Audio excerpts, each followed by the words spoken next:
close your eyes and imagine this. Right now, in the 21st century, we have detailed records of nearly everything. What you ate for breakfast, your search history, satellite images of your house from space. We track everything.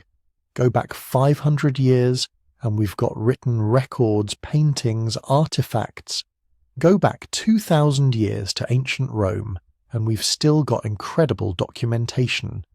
Buildings, coins, entire libraries of text. Push back to 5,000 years ago and we're looking at the first cities, the earliest writing systems, the dawn of what we call civilization. But here's where it gets weird. Really weird. Anatomically modern humans, people who looked exactly like us, with brains just as capable as ours, have existed for roughly 300,000 years, maybe longer. That's 300,000 years of human beings walking around with the same biological hardware you're using right now to understand these words, the same capacity for language, problem solving, creativity, planning. Yet our entire recorded history, everything we call civilization, only goes back about 5,000 years. Do the math. That means 99% of modern human existence is just missing, gone.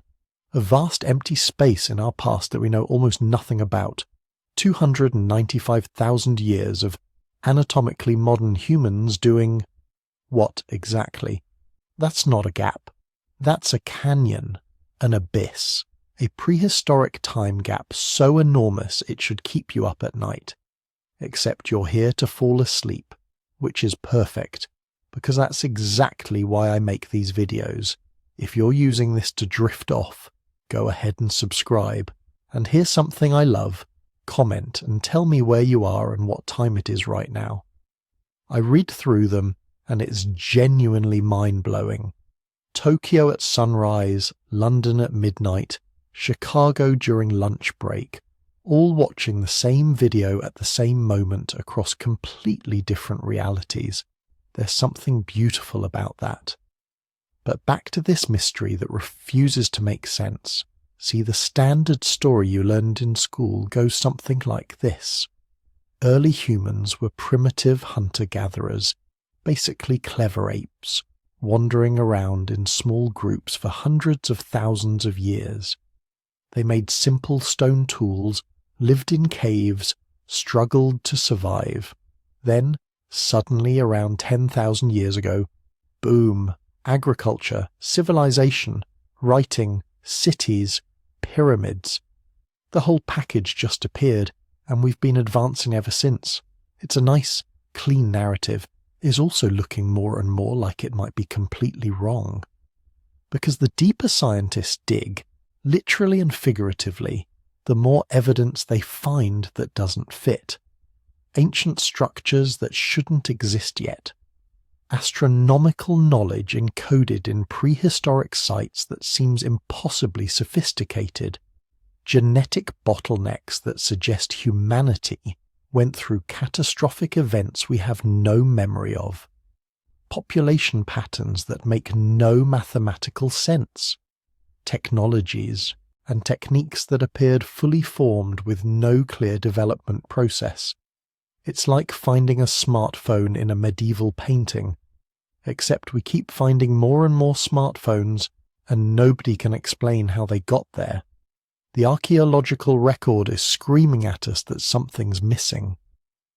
Some crucial chapter of human history got erased, lost, buried under ice, or ocean, or time itself. And the really unsettling part? Multiple ancient cultures from around the world, civilizations that supposedly never contacted each other, all tell eerily similar stories. Stories of great floods, advanced ancestors, lost golden ages, knowledge passed down from before. Before what? Before the world changed, before the disaster, before the forgetting. Most scientists dismiss these stories as mythology, imagination, primitive attempts to explain a confusing world. But what if they weren't? What if scattered throughout these ancient tales are fragments of actual memory? Evidence of a human story far more complex and mysterious than we ever imagined. Tonight, we're going deep into this gap, this impossible, fascinating, frustrating hole in our history. We're going to explore the mind-bending theories trying to explain it, the hard evidence that mainstream archaeology struggles to account for, the ancient sites that seem to defy everything we think we know about prehistoric humans, the technologies that appeared thousands of years too early, the genetic mysteries written in our DNA, the underwater ruins that suggest coastlines looked very different when they were built, the astronomical knowledge that shouldn't exist yet. And here's what makes this perfect for falling asleep. These aren't questions with simple answers. They're deep, slow mysteries, the kind that let your mind wander and drift, the kind that don't demand you stay alert. Just let the information wash over you. Let the mystery settle into your thoughts as you drift off. Because whether you're here to learn or just to find some peace before sleep, this story works either way. We're about to journey back through that vast, dark, unexplained gap in human history. And I promise you, by the end, you'll never think about our past quite the same way again. So get comfortable. Let's dive into the prehistoric time gap that science still can't explain. Now here's where the story gets really strange. Because everything I've just told you about the bottleneck, about the near extinction, about the splitting into 3 species, that all happened hundreds of thousands of years before modern civilization appeared, and that creates one of the most baffling mysteries in all of human history. Your brain, the one you're using right now to follow this story, is anatomically identical to the brains of humans who lived 300,000 years ago. Same size, same structure, same potential for complex thought, creativity, problem solving. If you could somehow transport a baby from 300,000 years ago to the present, raise them in a modern home, send them to modern schools, they would be completely indistinguishable from any other child. They could learn calculus, speak multiple languages, become doctors or engineers or artists. Their brain would be just as capable as yours. So here's the question that should be keeping scientists awake at night. If humans have had modern brains for 300,000 years, why did civilization only appear 10,000 years ago? What were we doing for the other 290,000 years? This is what anthropologists call the anatomically modern human paradox. And it's not just about brain size. The archaeological evidence shows that early humans were demonstrably intelligent. They weren't primitive ape men stumbling around in the dark. They were us, with all our cognitive potential, just living in a very different world. Consider the tools. By 200,000 years ago, humans in Africa were creating sophisticated stone tools that required extensive planning and skill to manufacture. They were using heat treatment to alter the properties of stone, making it easier to work. This is material science. They had to understand that heating certain rocks to specific temperatures would change their molecular structure in useful ways. That's not instinct. That's experimentation, knowledge accumulation, and teaching. By 100,000 years ago, they were making composite tools, hafting stone points to wooden shafts using adhesives made from tree resins. They had to find the right trees, extract the resin, possibly heat it to the correct consistency, and apply it at just the right moment in the construction process. This requires forward planning, multi-step reasoning, and the ability to hold complex procedural knowledge in mind while executing each step. And then there's the art. In Blombos Cave in South Africa, archaeologists found pieces of ochre engraved with geometric patterns dating to 73,000 years ago. These aren't random scratches. They're deliberate repeated patterns that show planning and aesthetic intention. Someone sat down with a piece of ochre and carefully carved abstract designs into it. Why?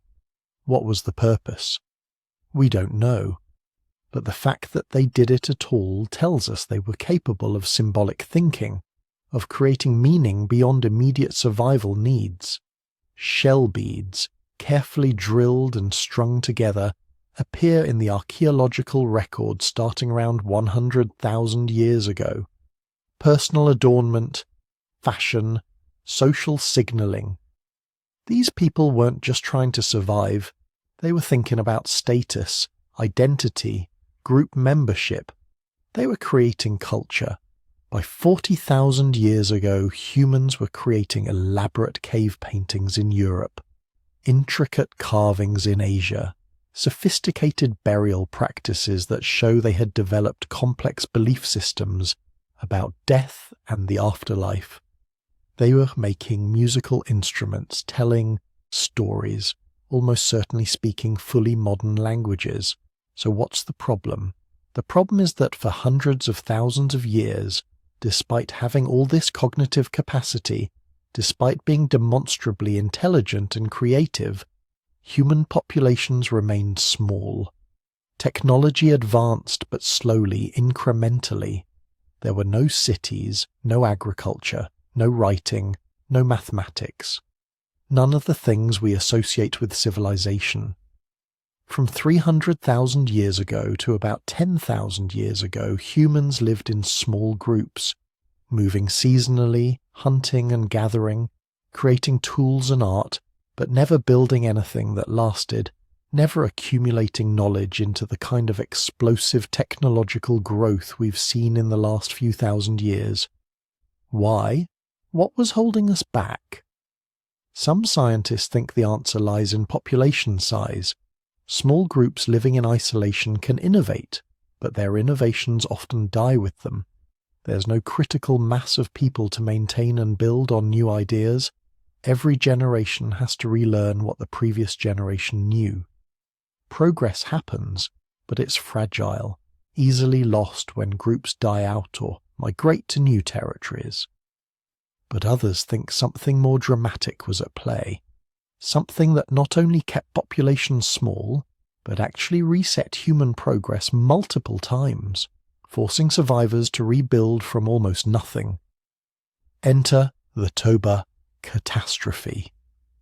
74,000 years ago, Mount Toba in what is now Indonesia erupted with the force of 1,000 nuclear weapons. It wasn't just a volcanic eruption, it was a supervolcano, one of the largest explosive events in the last 2 million years. The eruption ejected so much ash and sulfur dioxide into the atmosphere that it likely triggered a volcanic winter lasting 6 to 10 years. Temperatures dropped, sunlight was blocked. Plant life died off across vast regions.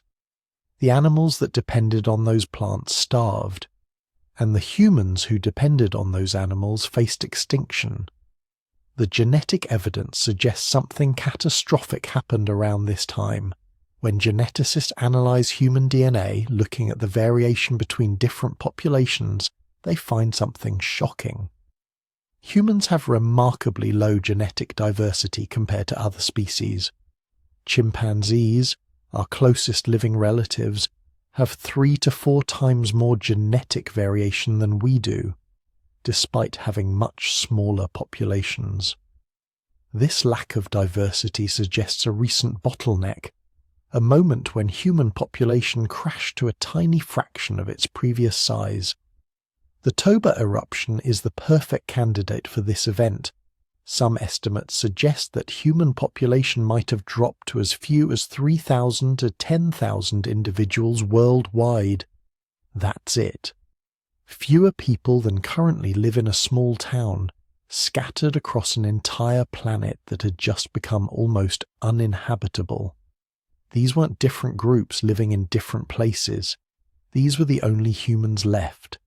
Everyone alive today is descended from that tiny population of survivors. Think about what that means for a moment. Every human innovation, every tool design, every piece of knowledge about where to find food or how to make fire, all of it was carried in the minds of maybe 10,000 people struggling to survive in a world covered in ash. How much knowledge was lost? How many innovations simply disappeared because the people who knew them died before they could pass them on? Maybe humans had been on the verge of something greater before Toba. Maybe populations were growing, trade networks were expanding, technologies were becoming more sophisticated, and then the volcano erupted and wiped almost all of it away, leaving only scattered survivors who had to focus on basic survival rather than innovation. The bottleneck might explain why human progress seems frozen for so long. We weren't frozen. We were repeatedly set back to almost zero, forced to rebuild again and again from the knowledge carried by a handful of survivors. But here's what makes this even more interesting. The bottleneck didn't make us weaker, it made us stronger. The humans who survived Toba weren't random individuals. They were the ones smart enough, adaptable enough, cooperative enough to make it through the worst environmental disaster in human history. Natural selection compressed into a few desperate generations, favouring every trait that enhanced survival. When populations finally began to recover after Toba, these survivors carried genes that had been ruthlessly selected for intelligence, social cooperation, and adaptability. Their descendants spread out from whatever refugees had sheltered them, carrying enhanced cognitive abilities and stronger social instincts than their pre-Toba ancestors. Maybe this is why behavioural modernity appears so suddenly in the archaeological record around 50,000 to 60,000 years ago.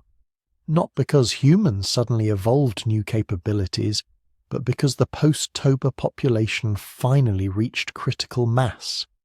Enough people, spread across enough territory, maintaining enough connections to create self-sustaining innovation networks. For the first time in human history, new ideas could spread faster than they could be lost. Technologies could build on previous technologies. Cultural knowledge could accumulate rather than being repeatedly wiped out. But even with all this, even with enhanced intelligence and growing populations, humans still didn't create what we would recognize as civilization. No cities, no empires, no written records. For another 40,000 years, humans remained hunter-gatherers, living in small groups, moving with the seasons, creating art and tools and culture, but never settling down, never building permanent structures that would last millennia. The paradox deepens, because clearly these people had the cognitive capacity for civilization. Their brains were identical to ours. The Toba survivors and their descendants were smart enough to create everything we've created. So why didn't they? Was it just that the conditions weren't right? That you need agriculture before you can have cities, and agriculture only became possible or necessary when climate conditions changed after the last ice age? Or is there something else, something we're missing in the archaeological record? Some development that happened but left no trace, or left traces in places we haven't looked yet? Because here's the uncomfortable truth that the anatomically modern human paradox forces us to confront.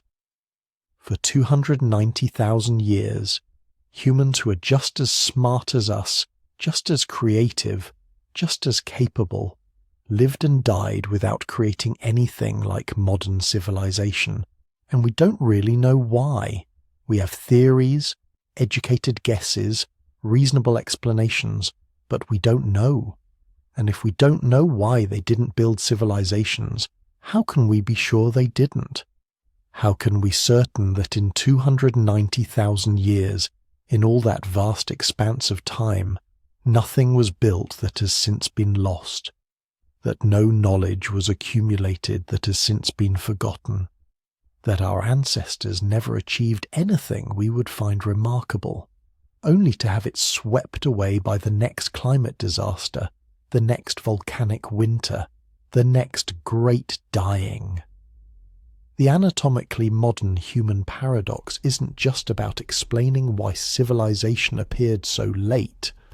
It's about confronting the uncomfortable possibility that we might not know the full story of what humans achieved, what they built, what they knew in all those long millennia before recorded history began. And as we're about to see, there's evidence that suggests our ancestors might have been more accomplished than we ever imagined. But what if everything we think we know about prehistoric human civilization is wrong? Not slightly off. Not just missing a few details. What if entire chapters of human history are literally underwater, erased from the archaeological record by forces so massive they reshaped continents? Because here's something that doesn't get talked about enough. During the last ice age, which ended just 11,700 years ago, sea levels were 400 feet lower than they are today. That's the height of a 40-story building. 400 feet of vertical space that's now ocean was once dry land, habitable land, prime real estate for human settlement. Think about where humans naturally settle. Not mountain tops, not deep inland plateaus. Throughout all of recorded history, humans have consistently chosen coastal areas, river valleys, places where land meets water. It's not hard to understand why. Water means fish, shellfish, transportation routes, trade opportunities. The most productive ecosystems on Earth are coastal zones, where terrestrial and marine resources overlap. Today, more than 40% of the world's population lives within 60 miles of a coastline. There's no reason to think prehistoric humans were any different. Now here's the problem.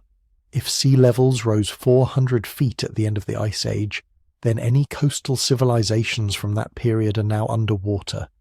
Not just their port facilities or beach houses, their entire territories.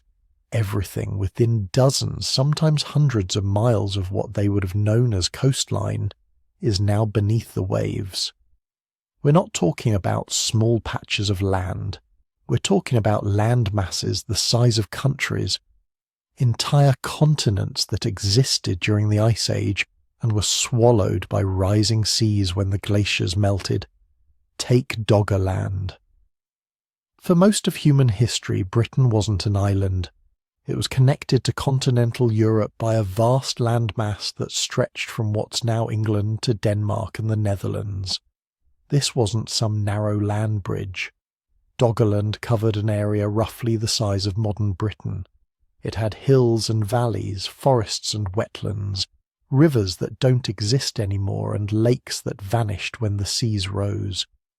We know about Doggerland because fishing trawlers keep dragging up evidence. Mammoth bones, ancient tools, worked flints, fossils of animals that haven't lived in that region for 10,000 years. In 1931, a fishing boat pulled up a beautiful barbed antler point, clearly manufactured by human hands, from 25 miles off the coast of Norfolk. The Doggerland Point, as it's now called, was dated to around 10,000 BCE. But here's the thing. That fishing net could have been dropping anywhere in thousands of square miles of ocean floor, which means that single artifact represents just one tiny point in what must have been a vast populated landscape. How many other sites are down there? How many settlements, workshop areas, ceremonial centres? We'll never know, because investigating underwater sites is exponentially more difficult and expensive than traditional archaeology. Most of Doggerland will remain unexplored, its secrets preserved in darkness beneath the North Sea. But at least we know Doggerland existed. We can map its topography using seafloor sonar, model what the landscape looked like, estimate where people might have lived. What's more disturbing is thinking about all the other drowned landscapes we haven't even identified yet. All the land masses that disappeared when the Ice Age ended and haven't left convenient artifact fields for fishing boats to sample. Consider this. When sea levels were 400 feet lower, the entire continental shelf was exposed. The continental shelf is that relatively shallow underwater plain that extends outward from continents before dropping off into the deep ocean. During the Ice Age, this wasn't shelf, it was land. Thousands upon thousands of square miles of prime real estate, all of it now submerged. In Southeast Asia, the shelf exposure connected islands that are now separated by hundreds of miles of ocean. Indonesia, Malaysia, and parts of Thailand formed a massive landmass called Sundaland, roughly the size of India. In Australia, the continental shelf exposure made the continent nearly 30% larger than it is today, connecting Tasmania and extending the coastline hundreds of miles beyond its current position. All of this land was available for human habitation, and based on what we know about human settlement patterns, it was probably densely populated, at least by prehistoric standards. So where's the evidence? Where are the ruins? Mostly they're gone.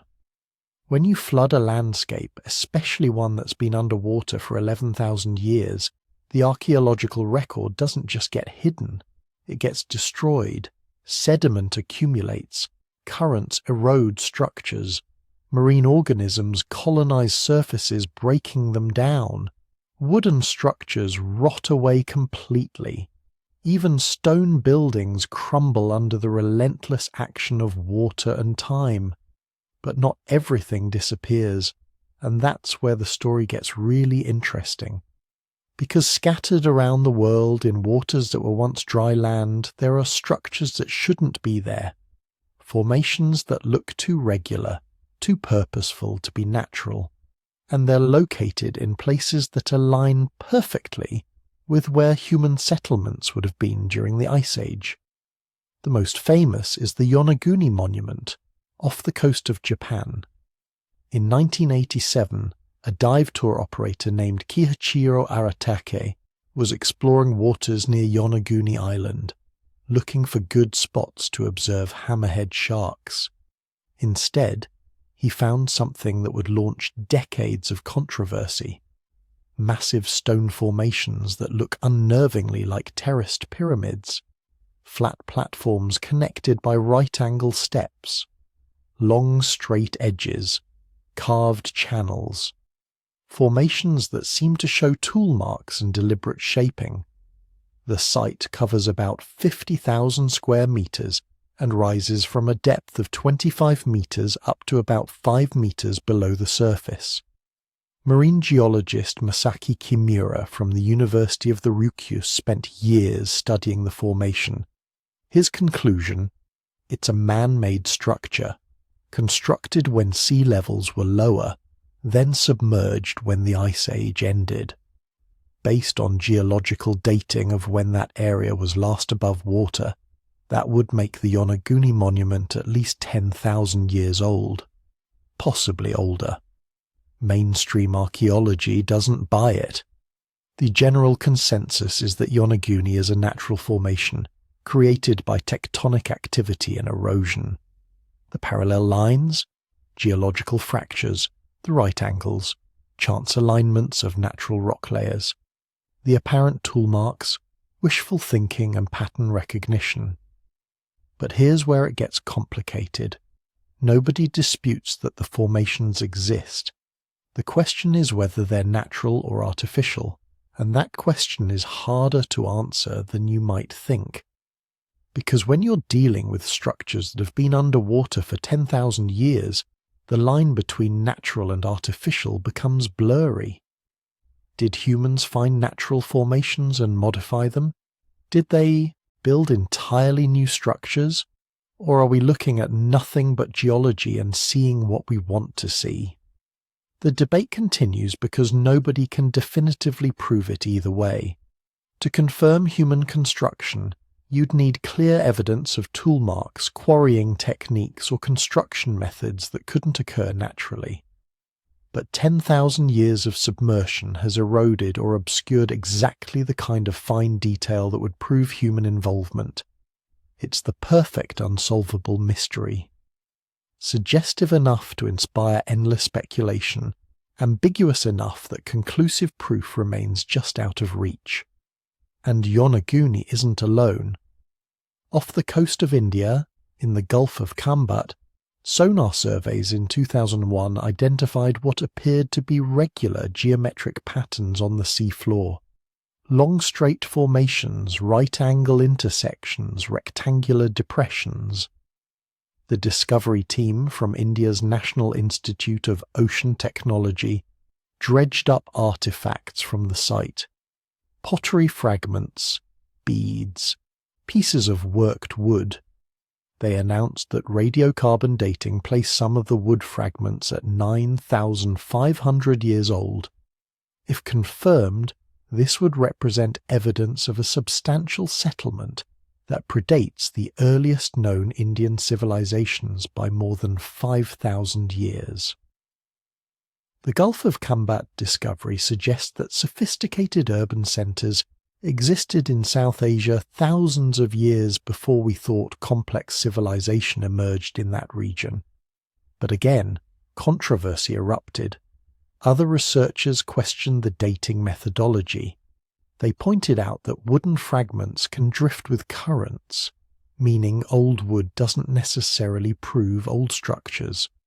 These sonar images, while suggestive, weren't clear enough to definitively show artificial construction.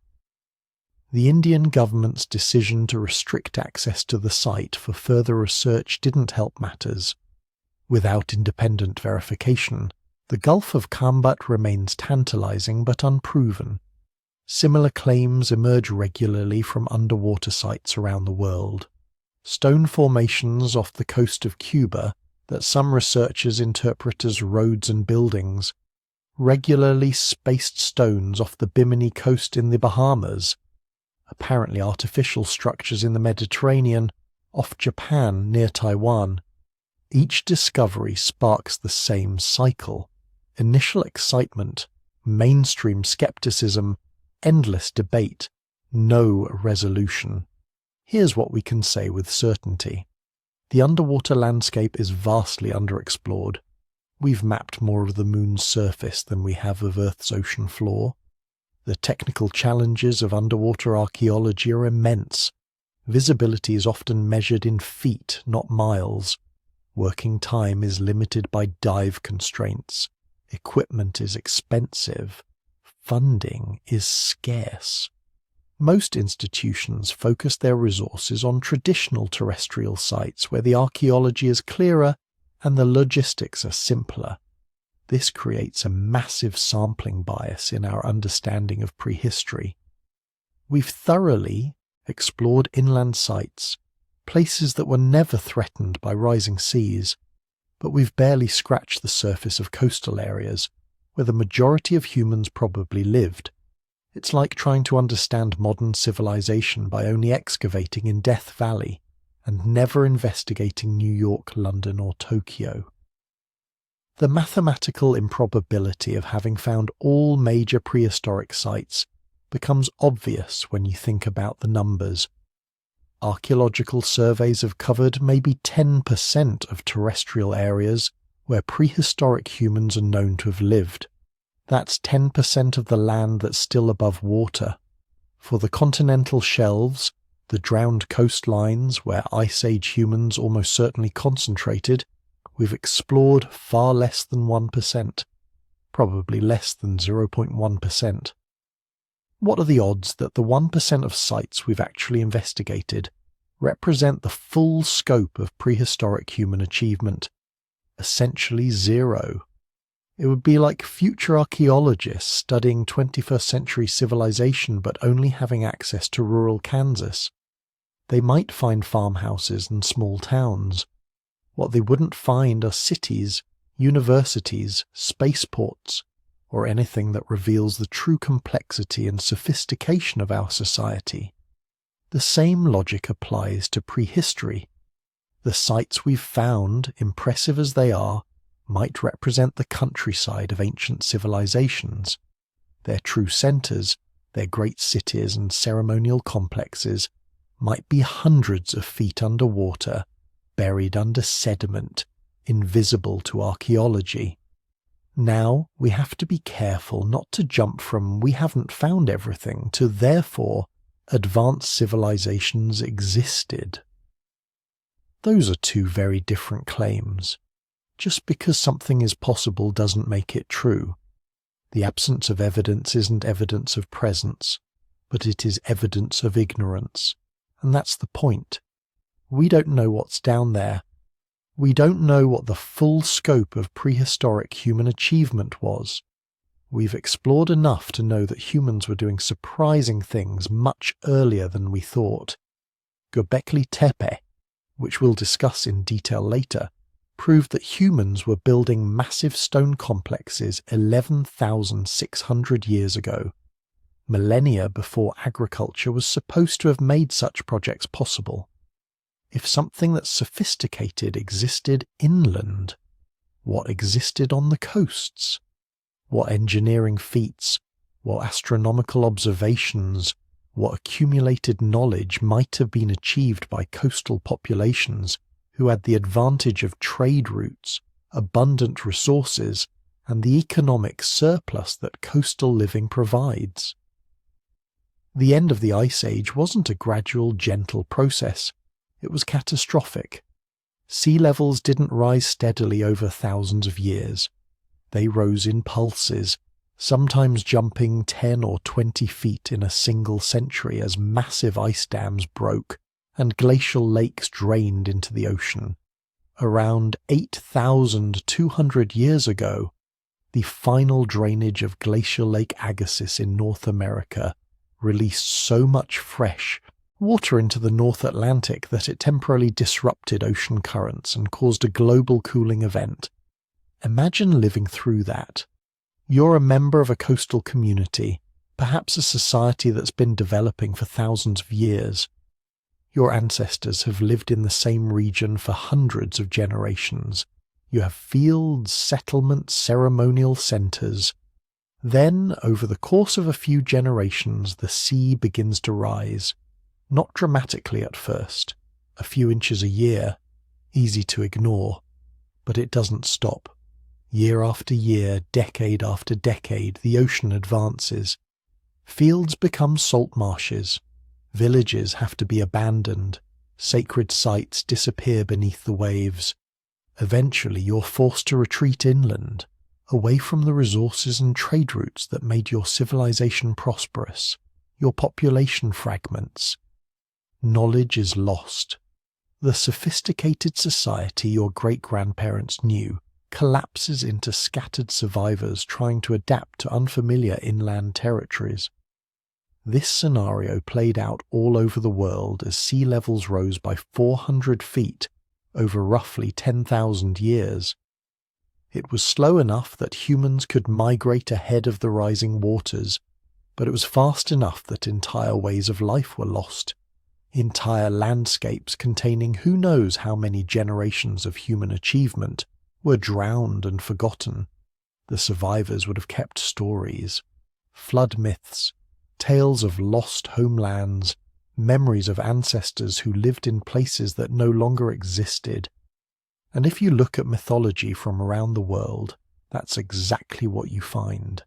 Stories of great floods, narratives of civilizations destroyed by rising waters, common themes that appear in cultures separated by thousands of miles and thousands of years. Are these myths just coincidence? Or are they cultural memories of real events transmitted through countless generations, distorted by time but preserving a kernel of truth about the catastrophe that ended the Ice Age? We don't know. And that's the most honest answer archaeology can provide. The evidence exists, fragmentary and ambiguous, scattered across ocean floors we've barely explored. The hypothesis is plausible. The timeline matches. The mechanism makes sense, but proof remains elusive, hidden beneath hundreds of feet of water, buried under thousands of years of sediment, waiting for a level of underwater archaeological investigation we haven't yet achieved. The civilizations that might have existed during the Ice Age aren't lost because they weren't real. They're lost because they were in the worst possible location, right on the coastline, right where rising seas would destroy them most thoroughly. And until we develop the technology and commit the resources to properly explore the drowned world, they'll remain where they are, in the dark, in the cold, beneath the waves. Silent witnesses to chapters of human history we can barely imagine and may never recover. Now, we need to talk about the discovery that broke archaeology, not bent it, not challenged it, broke it completely, shattered centuries of carefully constructed theories about how civilization began, and forced scientists to acknowledge something that makes most of them deeply uncomfortable. There's a massive gap in our understanding of prehistoric human capability, and sitting right in the middle of that gap is a mountain in Turkey that nobody paid attention to for thousands of years. Until 1994. That's when a German archaeologist named Klaus Schmidt looked at a hill called Göbekli Tepe, which translates roughly to Potbelly Hill, and decided to actually dig into it. Local farmers had been finding carved stones there for generations, but everyone assumed it was just an old Byzantine cemetery. Nothing special. Schmidt thought differently. He had this nagging suspicion that the hill wasn't natural, that it was hiding something. So he started excavating. What he found in the first few days of digging should not exist. Massive stone pillars, not small rocks, not crude markers. Pillars weighing up to 16 tons each, carved from solid bedrock, transported somehow to this hilltop and erected in perfect circles. Each pillar was decorated with elaborate carvings. Animals, abstract symbols, human-like figures with their hands positioned as if they were participating in some kind of ritual. The artwork wasn't primitive. It was sophisticated, detailed, showing artistic skill that would have taken generations to develop. But here's the thing that made Schmidt stop breathing for a moment. When he dated the site, when he used every available method to figure out how old these structures were, he got an answer that didn't make sense. 11,600 years old, not 6,000, not 8,000. 11,600 years ago. This meant Göbekli Tepe was built roughly 6,000 years before Stonehenge, 7,000 years before the Egyptian pyramids. At a time when every history textbook says humans were supposed to be primitive hunter-gatherers, barely surviving, living in small nomadic bands, with no capacity for large-scale organization or monumental construction. According to everything we thought we knew about human development, the people who built Göbekli Tepe shouldn't have existed. Not with that level of skill, not with that degree of social organization, not with the astronomical knowledge they clearly possessed. Because these weren't just pretty circles of stones. The pillars were aligned, precisely aligned to track celestial events, solstices, equinoxes, possibly even the precession of specific star systems. The carvings themselves seem to encode astronomical information. Some researchers think they represent a map of the ancient night sky, showing constellations as they appeared 13,000 years ago. One carved pillar, called the Vulture Stone, appears to depict a comet impact event, possibly the Younger Dryas comet that triggered global climate catastrophe around 10,800 BCE. Think about what this means. The conventional narrative of human civilization goes like this. First, humans learned agriculture. Then, because farming created food surpluses, people could settle in one place. Then, because settled communities had more resources, they could support specialized workers. Then, and only then, could they build monuments. Agriculture leads to settlement, leads to specialization, leads to architecture. That's the pyramid of civilization. Every anthropology textbook teaches it. Göbekli Tepe destroys this model completely. The people who built this site weren't farmers. There's no evidence of agriculture at Göbekli Tepe. None. No domesticated plant remains. No agricultural tools, no storage facilities for grain. The animal bones found at the site come from wild species. Gazelles, wild cattle, wild pigs. These were hunter-gatherers, people who shouldn't have had the ability to organize hundreds, maybe thousands of workers to quarry, transport and erect massive stone pillars. But they did it anyway. The construction itself is mind-boggling. Each of those 16-ton pillars had to be quarried from bedrock using stone tools, not metal. Stone.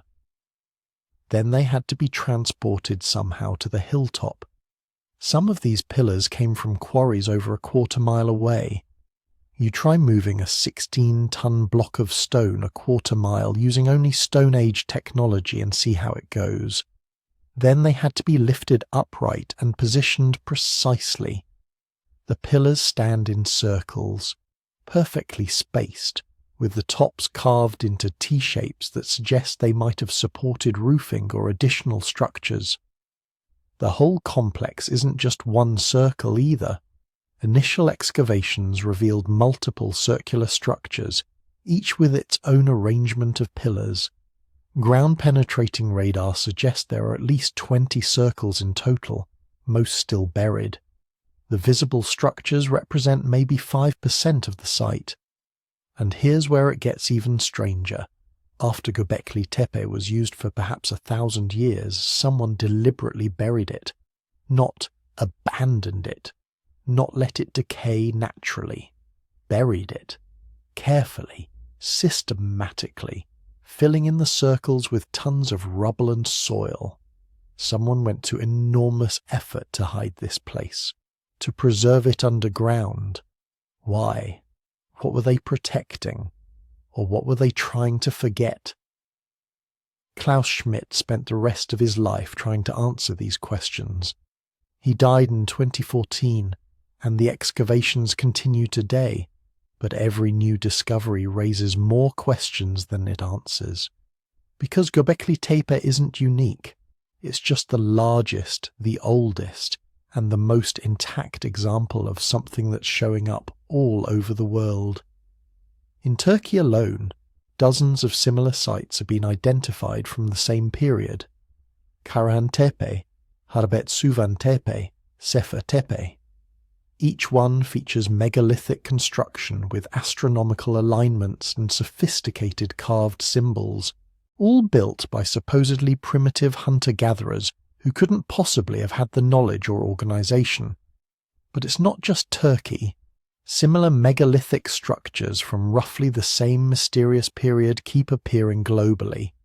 Malta has temple complexes dating back 11,000 years with advanced acoustic engineering. The builders somehow designed chambers that amplify specific sound frequencies, possibly for ritual purposes. This requires understanding of acoustics that most modern architects don't possess. Indonesia has Gunung Padang, a massive pyramid structure that recent dating suggests might be over 20,000 years old, though this remains controversial. If true, it predates any known civilization by more than 10,000 years. The Bimini Road in the Bahamas, massive stone blocks arranged in geometric patterns underwater, potentially dating to when that area was above sea level, over 12,000 years ago. The ruins of Yonaguni off the coast of Japan, showing what appears to be artificial stone cutting and arrangement, possibly from a similar period. Even in North America, sites like Poverty Point in Louisiana show surprisingly sophisticated engineering from indigenous peoples long before conventional timelines suggested such capability existed. All of these sites share certain characteristics: megalithic construction using stones far larger than necessary, astronomical alignments that demonstrate detailed celestial knowledge, symbolic artwork that suggests complex religious or philosophical systems, and they all date to roughly the same period, between 12,000 and 10,000 years ago. This is the period immediately after the Younger Dryas, the most recent and one of the most severe climate catastrophes in human history. For over 1,000 years, from about 10,800 to 9,600 BCE, global temperatures plummeted. Ice sheets that had been retreating suddenly advanced again. Sea levels dropped and then rose rapidly. Ecosystems collapsed. Many large animal species went extinct. It was a global disaster. And then, immediately after it ended, these sophisticated structures start appearing everywhere. Almost like some group of people who'd survived the catastrophe, suddenly decided to build permanent monuments, to encode knowledge in stone, to create structures that would last, that would survive whatever catastrophes might come next. This is where conventional archaeology starts getting really uncomfortable, because the implication is obvious. If hunter-gatherers built Göbekli Tepe, if they possessed the astronomical knowledge, the organizational capability, and the construction skills to create these monuments, where did they learn these things? You don't just wake up one morning and decide to build a 16-ton astronomical observatory. These skills take generations to develop. The astronomical knowledge encoded in these sites requires centuries of careful observation and record-keeping. The construction techniques require accumulated engineering experience passed down through apprenticeships and teaching systems. This suggests there was a sophisticated culture before Göbekli Tepe, a culture that developed these capabilities over long periods, a culture that was then disrupted, possibly destroyed by the Younger Dryas catastrophe, and the survivors, the people who remembered the old knowledge, built these monuments as a way to preserve what they knew for future generations. Some researchers call this the lost civilization hypothesis, the idea that there was an advanced culture, not necessarily with our level of technology, but with sophisticated knowledge of astronomy, engineering, and mathematics, that existed before the known dawn of civilization, a culture that was wiped out or severely disrupted by climate catastrophe, leaving only scattered survivors who tried to rebuild and preserve what they could. This makes most mainstream archaeologists extremely uncomfortable, because it requires admitting that civilization might be much older than we think, that there might have been rises and falls we don't know about, that the neat linear progression we teach, from primitive to complex, might be completely wrong. But the stones don't lie. Göbekli Tepe exists. It was built 11,600 years ago by people who aren't supposed to have that capability, and it's not alone. There are dozens, maybe hundreds of similar sites from the same period, most still unexplored or unexcavated. The fundamental question isn't whether these sites exist. They do. The question is what triggered their creation.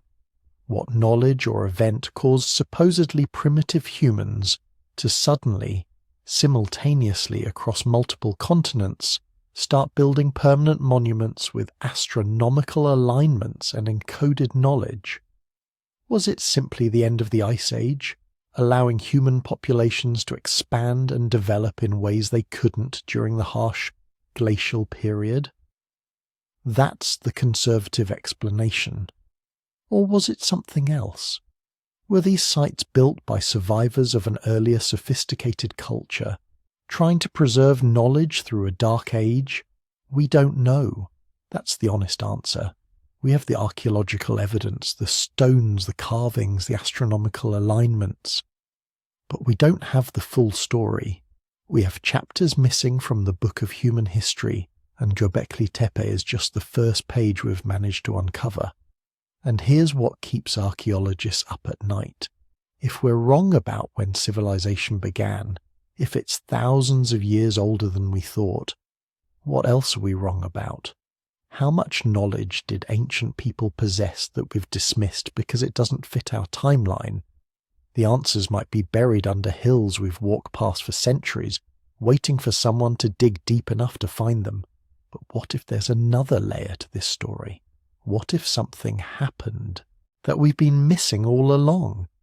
A catastrophe so devastating that it nearly wiped the slate clean, erasing evidence of everything that came before it? This is where things get controversial, where mainstream archaeology and alternative researchers clash in bitter disagreement, where the evidence gets murky and the interpretations diverge wildly. But it's also where some of the most compelling mysteries emerge. Graham Hancock calls it the ancient apocalypse theory. The idea that somewhere around 12,800 years ago, an advanced Ice Age civilization was destroyed by a cosmic catastrophe so devastating that it nearly reset human history. And before you dismiss this as fringe pseudoscience, consider that parts of this theory are based on very real, very troubling evidence that mainstream science is still struggling to explain. Let's start with what we know for certain. 12,800 years ago, Earth's climate was in a relatively warm period between ice ages. The great glaciers that had covered much of North America and Europe were slowly retreating. Human populations were expanding. Archaeological sites from this period show increasingly sophisticated tool-making, art, and social organization. Things were, by all appearances, looking up for humanity. Then something catastrophic happened.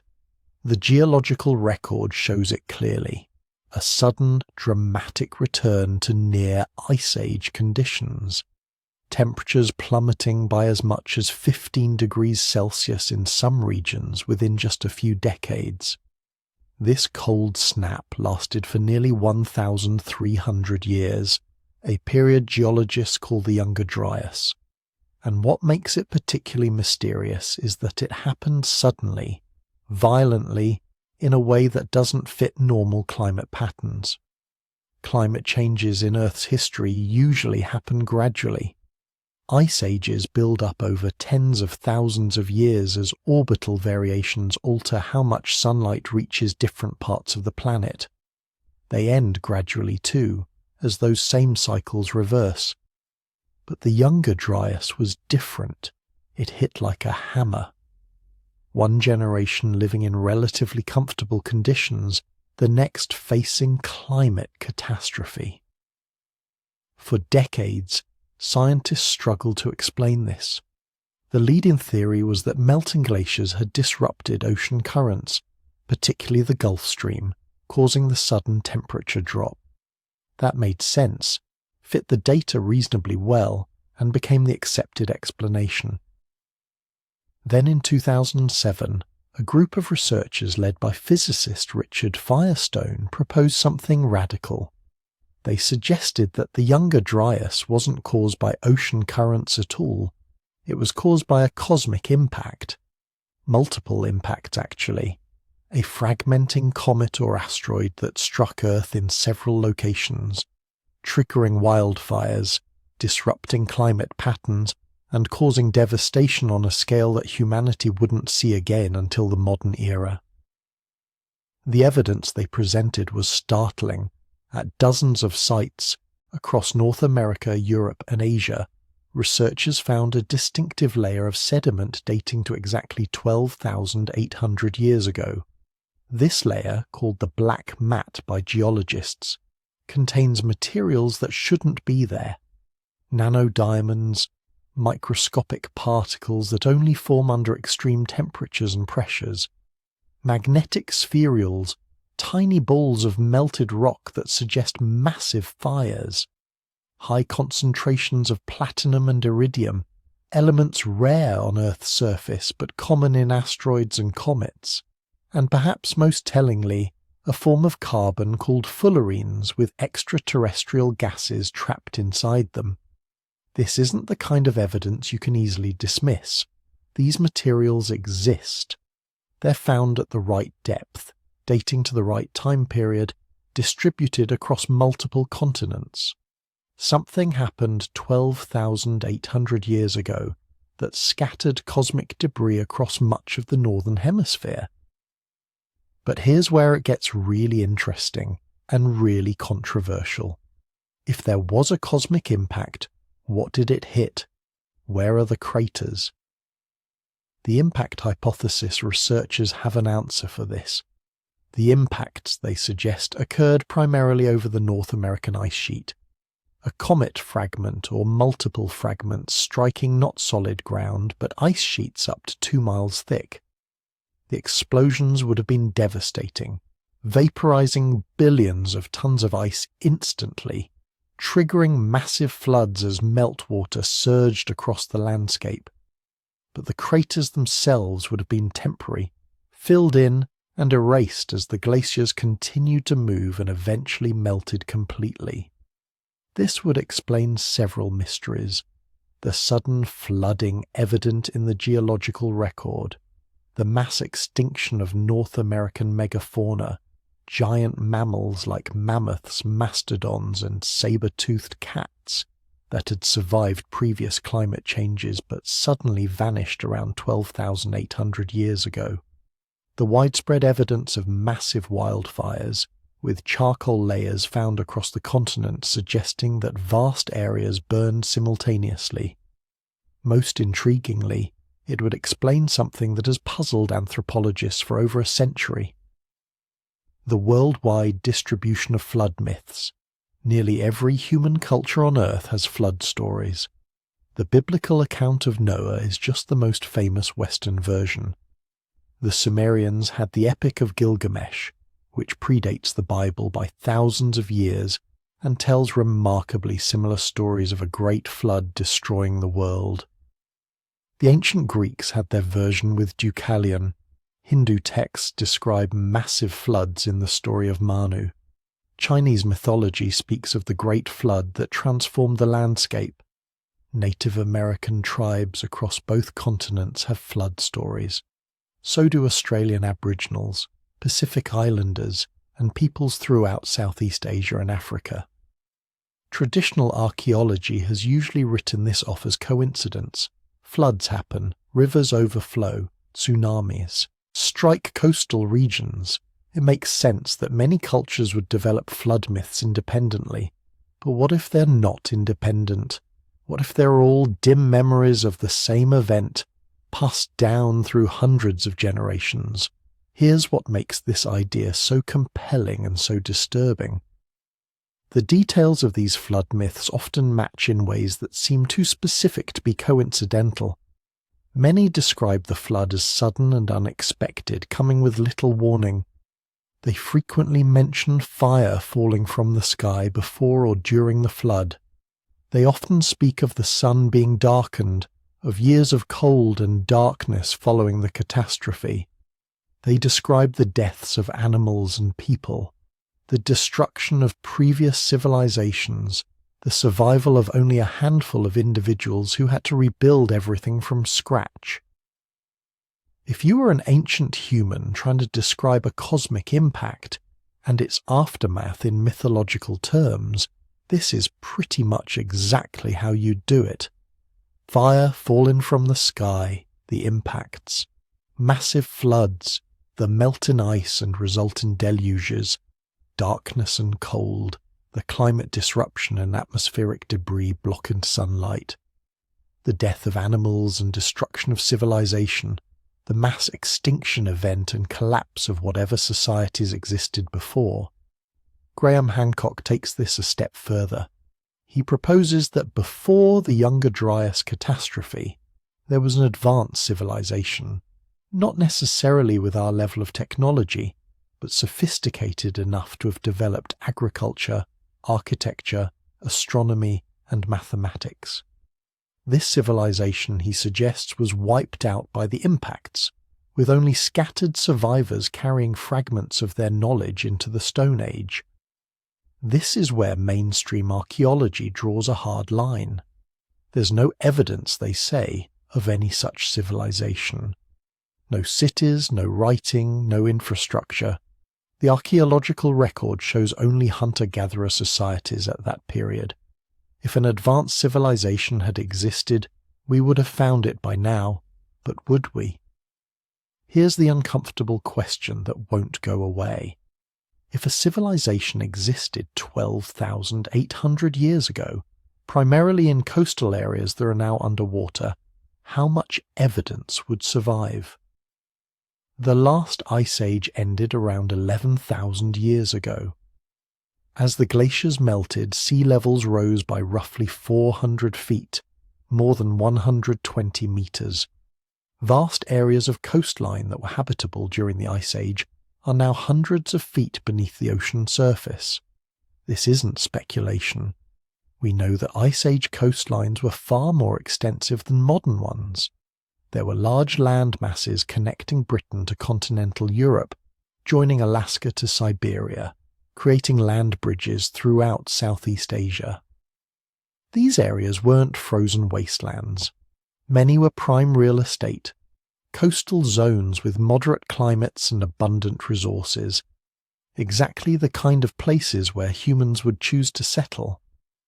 If there were sophisticated settlements in these now submerged areas, they would be extraordinarily difficult to find. Underwater archaeology is expensive, time-consuming, and technologically challenging. We've only thoroughly explored a tiny fraction of the continental shelf. Large areas remain completely unmapped at the resolution needed to spot ancient ruins, and there are hints, tantalizing suggestions that something might be down there.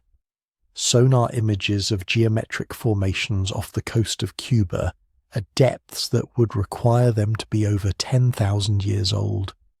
Stone structures underwater near Yonaguni in Japan that some researchers argue are too regular to be natural.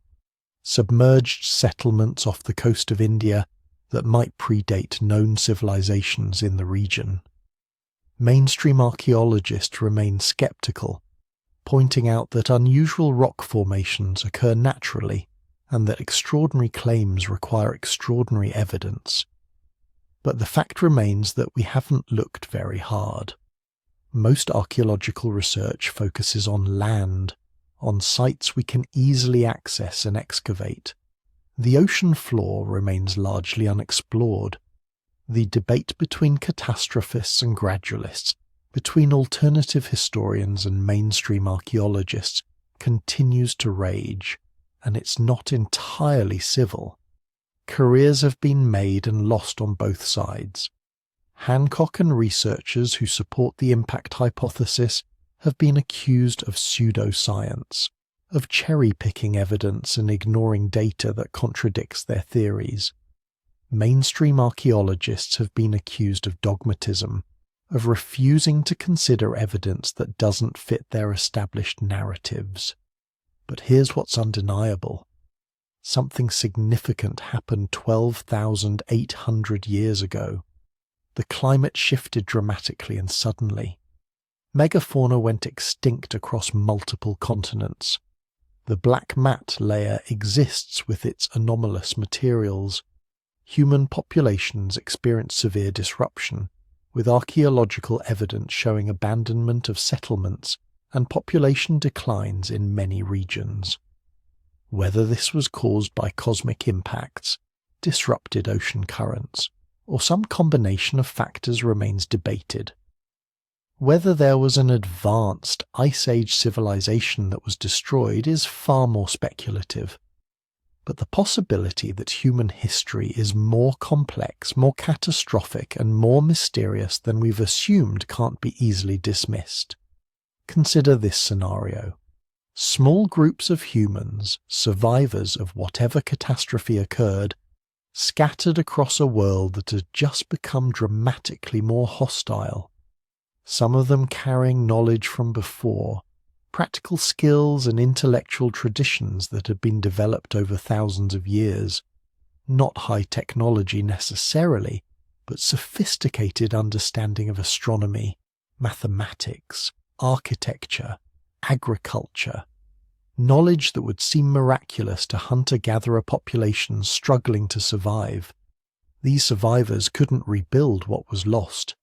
Their numbers were too small, their resources too limited, the environment too harsh. But they could preserve fragments. They could teach their children stories about the old world, pass down whatever practical knowledge might be useful. Over generations, much of this would be lost or transformed into myth. But some might survive, encoded in stories, monuments, and traditions that would puzzle archaeologists thousands of years later. This is the heart of the ancient apocalypse theory.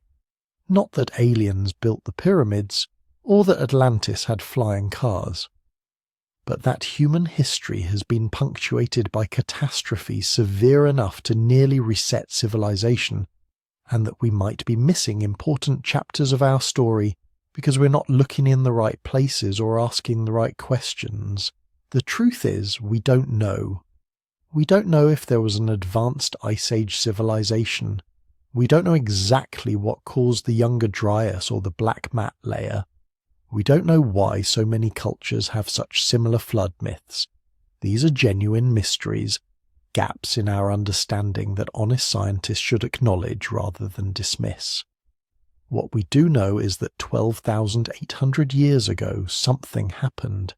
Something significant enough to leave traces in geology, in genetics, in the collective memory of human cultures worldwide. And in the aftermath of that something, human history took a sharp turn, setting us on the path that would lead to agriculture, civilization, and everything that came after. The survivors of whatever catastrophe occurred were tough, adaptable, and determined enough to rebuild, to take whatever knowledge they possessed and use it to create something new. They are our ancestors, as surely as the bottleneck survivors from 900,000 years ago. And their story, however incomplete our understanding of it remains, is part of what made us who we are today. But here's where things get really strange, because scattered across the ancient world, we find artifacts and texts that seem to contain knowledge that shouldn't exist. Not mystical mumbo-jumbo or vague prophecies. Precise technical information, astronomical calculations, and geographic details that don't match what we think ancient humans should have known. Take the Antikythera mechanism. In 1901, de Vries, exploring a Roman shipwreck off the Greek island of Antikythera, found something that would baffle scientists for over a century. A corroded lump of bronze that, when X-rayed decades later, revealed something impossible. Gears. Dozens of precisely cut bronze gears, fitted together in a complex mechanism that could calculate the positions of the sun, moon, and planets. It could predict eclipses. It tracked the Olympic Games cycle. It even accounted for the irregular orbit of the moon. This thing is from around 100 BCE. The next device we know of with this level of mechanical complexity doesn't appear until the 14th century CE. That's a 1,400-year gap. Imagine finding a laptop in medieval manuscript. That's essentially what the Antikythera mechanism represents. The ancient Greeks built an astronomical computer using technology that wouldn't be reinvented for more than a millennium.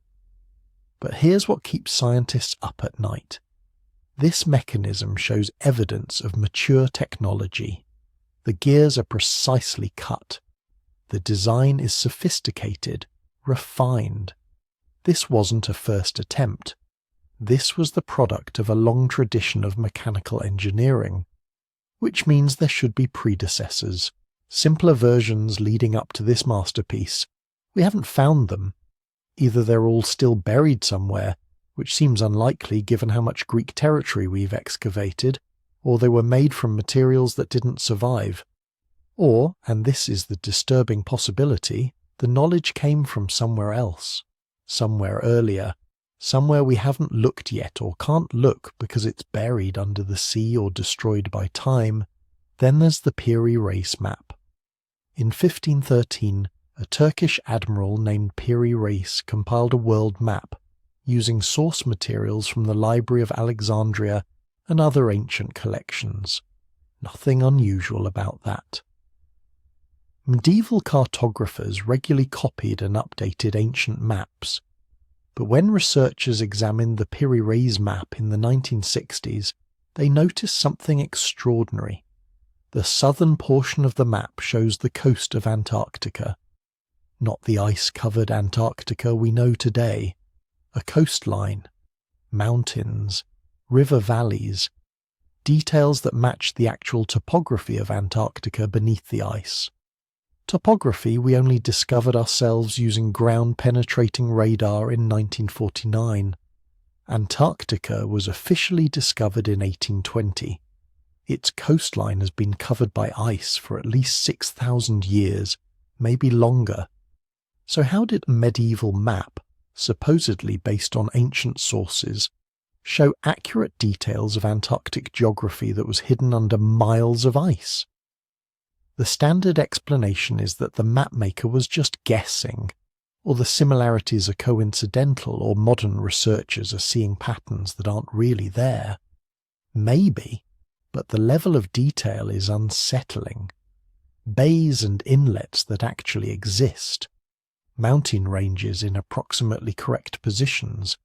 It's either an incredible coincidence or Piri Reis was copying sources that came from a time when Antarctica's coast was visible, which would mean someone was exploring and mapping Antarctica before 4000 BCE, before the supposed invention of writing, before the first civilizations we know about even existed. And who were these pre-civilization cartographers? Where did they live? What happened to them?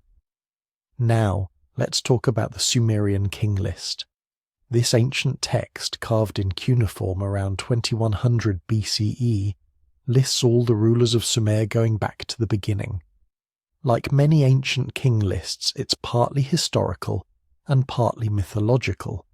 The later kings have reasonable reign lengths, 20, 30, maybe 40 years. We can verify some of them from other sources, but the earlier you go, the weirder it gets. The list mentions kings who reigned for 43,200 years. One guy supposedly ruled for 36,000 years, and before the Great Flood, which the Sumerians describe in detail, there were kings who collectively ruled for 241,200 years. These numbers are absurd, obviously. No human lives that long, so scholars assume these are mythological figures, legendary ancestors, not real people. But here's the thing. The Sumerians were meticulous record keepers. They documented everything: grain deliveries, legal disputes, religious festivals. They weren't prone to wild exaggeration in their bureaucratic documents. So why suddenly insert fantasy numbers into an official king list? One theory is that these aren't individuals, they're dynasties. Long periods of rule compressed into single names. The 43,200 years might represent 43,200 months, which would be more reasonable. But even adjusted, we're talking about an incredibly long prehistoric period, and the list makes a clear distinction. Before the flood, one set of rulers. After the flood, a completely different line. The flood divides history. Something happened. Something catastrophic enough to end one era of human civilization and begin another. Sound familiar? But the real bombshell came from genetics. In 2010, scientists sequenced DNA from a finger bone found in Denisova Cave in Siberia.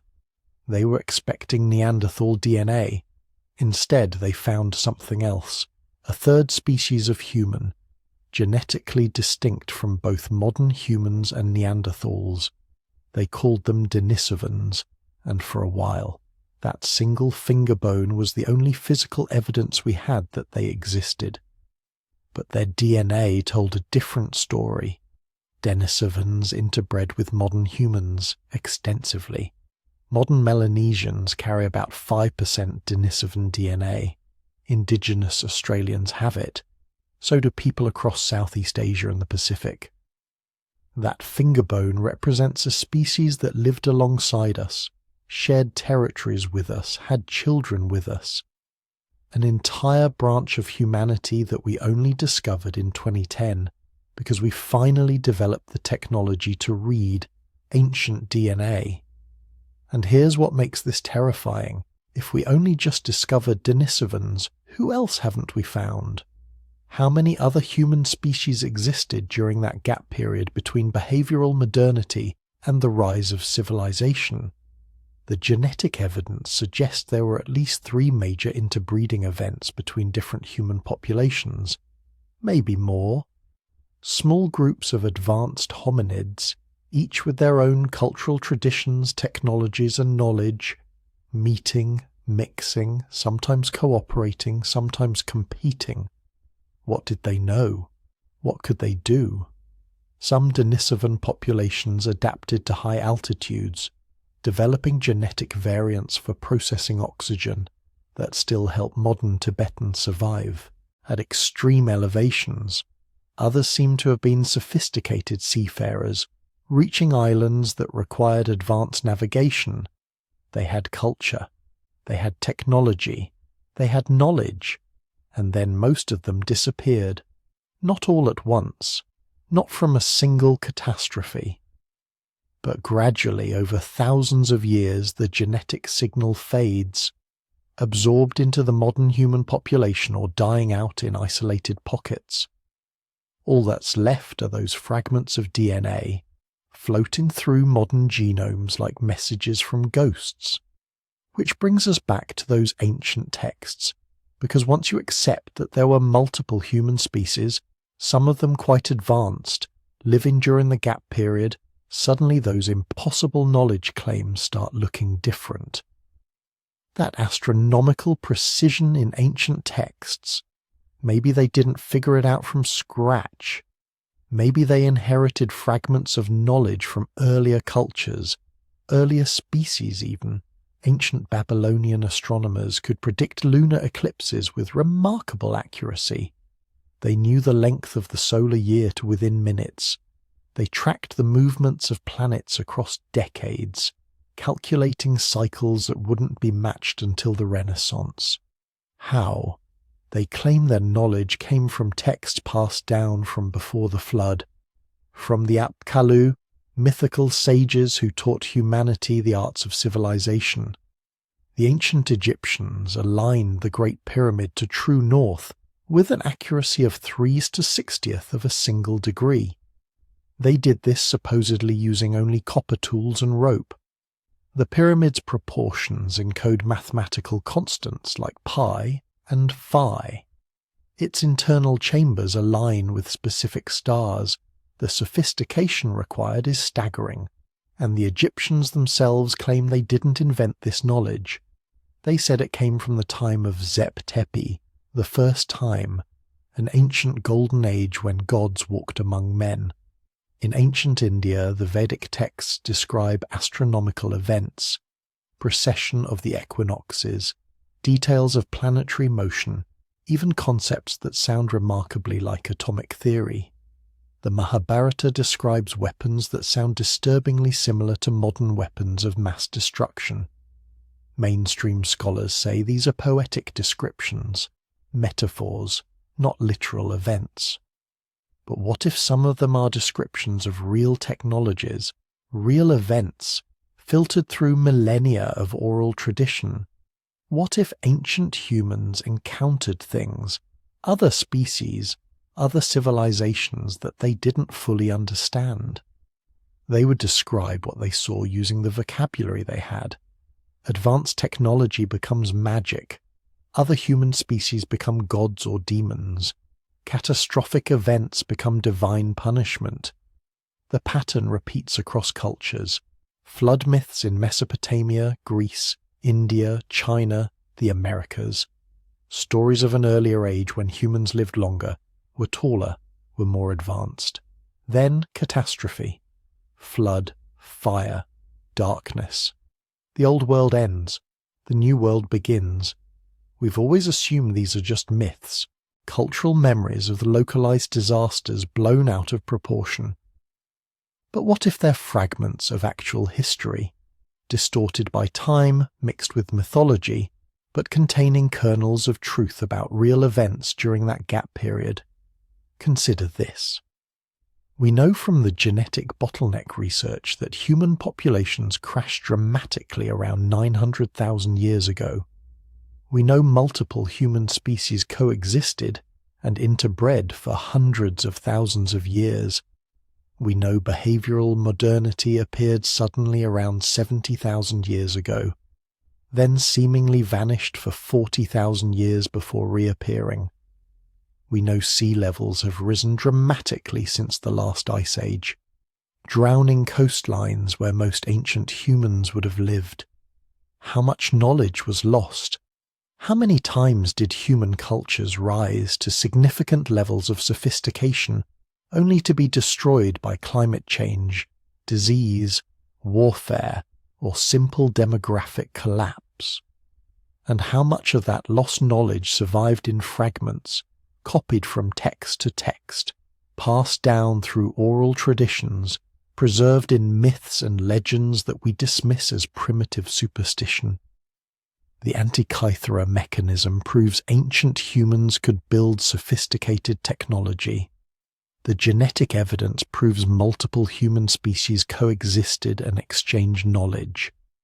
The archaeological evidence proves humans were behaviorally modern far earlier than we thought.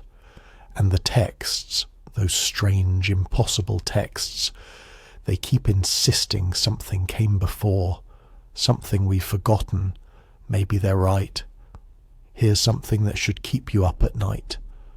Modern humans, anatomically identical to us, have existed for at least 200,000 years, maybe 300,000, depending on which fossils and which definitions you accept. That's not controversial. The bones don't lie. We've got skulls from Ethiopia, Morocco, South Africa, all showing the same basic features we see in modern humans today. High foreheads, small faces, prominent chins. These weren't some intermediate form. These were us. So here's the puzzle. Take two humans, give them 200,000 years, and do the math. Human populations can double every 25 years under decent conditions. That's not an optimistic estimate, that's just basic demography. Even accounting for high infant mortality, short lifespans, and periodic disasters, human populations should grow exponentially when they have room to expand and resources to exploit. Start with just 10,000 people, 200,000 years ago. Give them conservative growth rates, account for periodic die-offs, and by 50,000 years ago, there should have been hundreds of millions of humans on this planet. By 20,000 years ago, we should have filled every habitable corner of the earth. The math is simple. The numbers don't lie. Except they do. Because when we look at the actual genetic evidence, we find something completely different. Something that makes absolutely no sense. For most of human prehistory, the global population remained shockingly, impossibly small. We're not talking about millions. We're not even talking about hundreds of thousands. Genetic studies suggest that for vast stretches of time, the effective breeding population of humans might have been as low as 10,000 to 15,000 individuals. That's not the total population. That's the number of people actually reproducing and passing on genes. The total population might have been higher, maybe 50,000 to 100,000, but that's still nothing. That's barely enough to fill a modern football stadium, and it stayed that way. For thousands upon thousands of generations, human populations remained locked at these incredibly low numbers. The genetic diversity we see in modern humans, the number of different variants of each gene, the patterns of mutations across populations, all of it points to the same conclusion. We spent most of our history as an endangered species, hanging on by our fingernails, never quite managing to achieve the population explosion that should have been inevitable. Think about what this means. These weren't stupid people. They had brains identical to ours, bodies identical to ours, the same capacity for innovation and cooperation that eventually let humans dominate the planet. They could make sophisticated tools, hunt large animals, build shelters, create art. They survived in environments from African savannas to European forests. They were clearly successful at basic survival. So why didn't they multiply? Why did it take 150,000 years for anatomically modern humans to do what we've done in the last 10,000? Fill the Earth, build civilizations, transform every ecosystem we encountered. The conventional answer is simple. They were limited by resources and technology. Hunter-gatherer populations naturally stay small because they need huge territories to support themselves.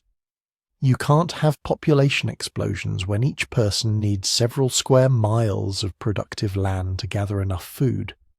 Move into a new territory, fill it to its carrying capacity, then stop growing. Population stability through resource limitation. But here's where that explanation starts to break down. The genetic evidence doesn't show steady, stable populations maintaining equilibrium with their environments. It shows something much more violent. Multiple severe population crashes, bottlenecks where human numbers dropped so low that most genetic diversity was simply eliminated. Events so catastrophic that only a tiny fraction of the human population survived to reproduce. We can see these bottlenecks in our DNA. When a population crashes, it leaves a signature: reduced genetic diversity, long stretches of chromosome where everyone has similar or identical sequences, patterns that can only be explained by a dramatic reduction in the number of breeding individuals. And human DNA is full of these signatures. Not just one bottleneck, but multiple events scattered throughout our prehistory. The most severe appears to have happened somewhere between 50,000 and 100,000 years ago. Genetic modelling suggests the entire human population might have crashed to fewer than 10,000 individuals, maybe as few as 2,000. For perspective, that's smaller than many individual gorilla populations today. We were more endangered than mountain gorillas, more vulnerable than giant pandas. One bad decade, one regional disaster, and we could have disappeared entirely. What could cause something like that? The honest answer is we don't know for certain, but we have clues. Climate records from ice cores and ocean sediments show that this period was marked by dramatic instability. The Earth was transitioning into the last ice age, and the transition wasn't smooth. There were periods of rapid cooling, where global temperatures dropped 10 or 15 degrees Celsius in just a few decades. Regions that had been temperate forests became frozen tundra. Coastlines that had supported human populations were buried under massive ice sheets. Rainfall patterns shifted, turning once reliable water sources into seasonal streams or dry wadis. For hunter-gatherers depending on specific ecosystems, these changes would have been catastrophic. The animals they hunted would have migrated or died out. The plants they gathered would have failed. Fresh water would have become scarce or contaminated, and it wouldn't have happened slowly enough to adapt. These were rapid onset disasters, climate shifts that could transform an entire landscape within a single human lifetime. Then there's disease. We usually think of epidemic diseases as something that only affects large, dense agricultural populations, and it's true that many of the worst plagues in history required cities to spread. But other diseases can devastate small populations just as effectively. A single infected traveller carrying smallpox or measles into an isolated band of humans could kill every child in the group. A contaminated water source could wipe out an entire community through dysentery or cholera. And unlike modern populations with some genetic resistance to common diseases, these early humans would have been immunologically naive, lacking any inherited defences. Volcanic eruptions could have done it too. We know from historical records what a single major eruption can do to climate. The eruption of Mount Tambora in 1815 caused the year without a summer, global cooling that led to crop failures and famines across Europe and North America. Now imagine something 10 times worse. The Toba supervolcano in Indonesia erupted about 74,000 years ago, the largest volcanic event in the last 2 million years. It ejected thousands of cubic kilometres of ash and sulfur dioxide into the atmosphere, blocking sunlight and causing a volcanic winter that might have lasted years or even decades. Some researchers think Toba caused the bottleneck we see in human genetics. The climate disruption would have killed off most large animals, destroyed vegetation, made survival nearly impossible except in a few tropical refuges. Humans elsewhere would have simply died, starved, or frozen, or both. Only small populations in protected areas, places with reliable water and resilient ecosystems, would have survived. But here's what's really disturbing. Toba might not have been the only bottleneck. The genetic evidence suggests multiple crashes, multiple periods where human populations dropped to dangerously low levels, which means whatever nearly killed us once happened again, and again, and possibly again. This creates what scientists call the resilience paradox. How does a species survive multiple near-extinction events? Most species that get reduced to a few thousand individuals don't recover. They go extinct, finished off by the next disaster, or simply by accumulated genetic problems from inbreeding. The fact that humans survived suggests we had something special, some combination of intelligence, adaptability, and sheer stubborn refusal to die that let us claw our way back from the edge repeatedly. But there's another implication, one that's even more unsettling. Every time human populations crashed, we lost things: knowledge, technologies, social structures. The survivors would have been focused entirely on immediate survival, not on preserving cultural information. Complex skills that took generations to develop, sophisticated technologies that required specialized knowledge, social institutions that depended on large groups, all of it could have been lost. And then when populations recovered, humans would have had to reinvent everything, start over from basics, rediscover technologies that earlier populations had mastered.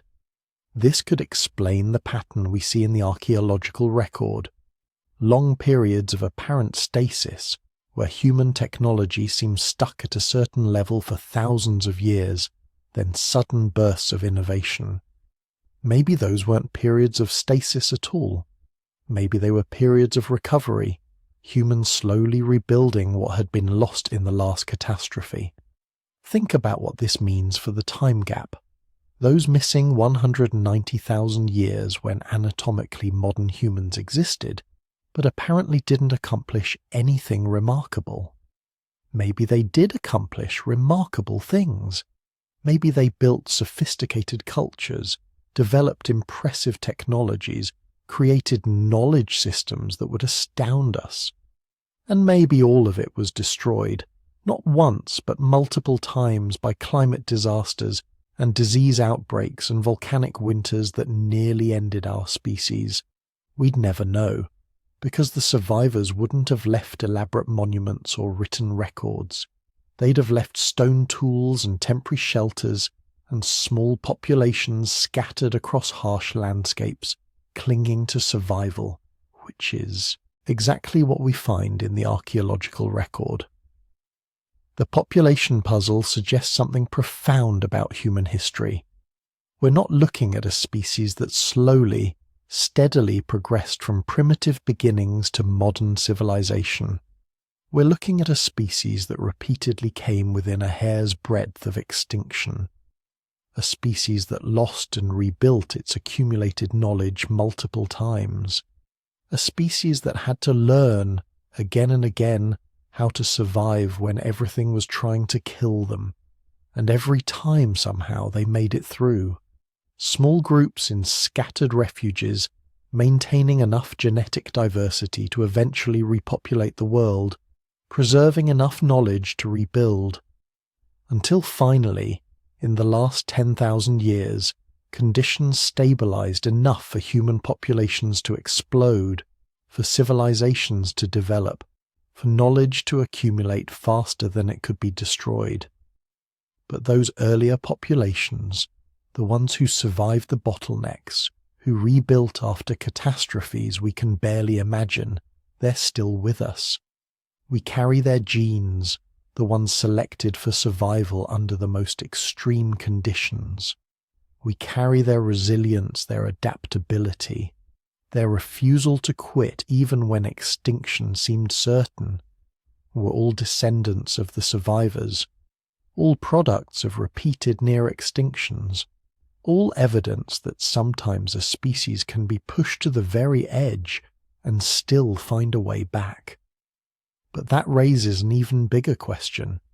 If humans almost went extinct multiple times, if we lost and rebuilt our knowledge repeatedly, what else might have been lost? What technologies, what knowledge, what achievements disappeared without a trace in those ancient catastrophes, and how would we ever know? Now here's where things get really strange. Because while we're trying to figure out what our ancestors were doing during those missing millennia, we keep stumbling across artifacts and structures that shouldn't exist according to our current timeline of human development. Technologies that appear thousands of years before they're supposed to. Capabilities that seem impossible given the tools available. Let's start with something simple. Stones. Except there's nothing simple about what ancient peoples did with stones.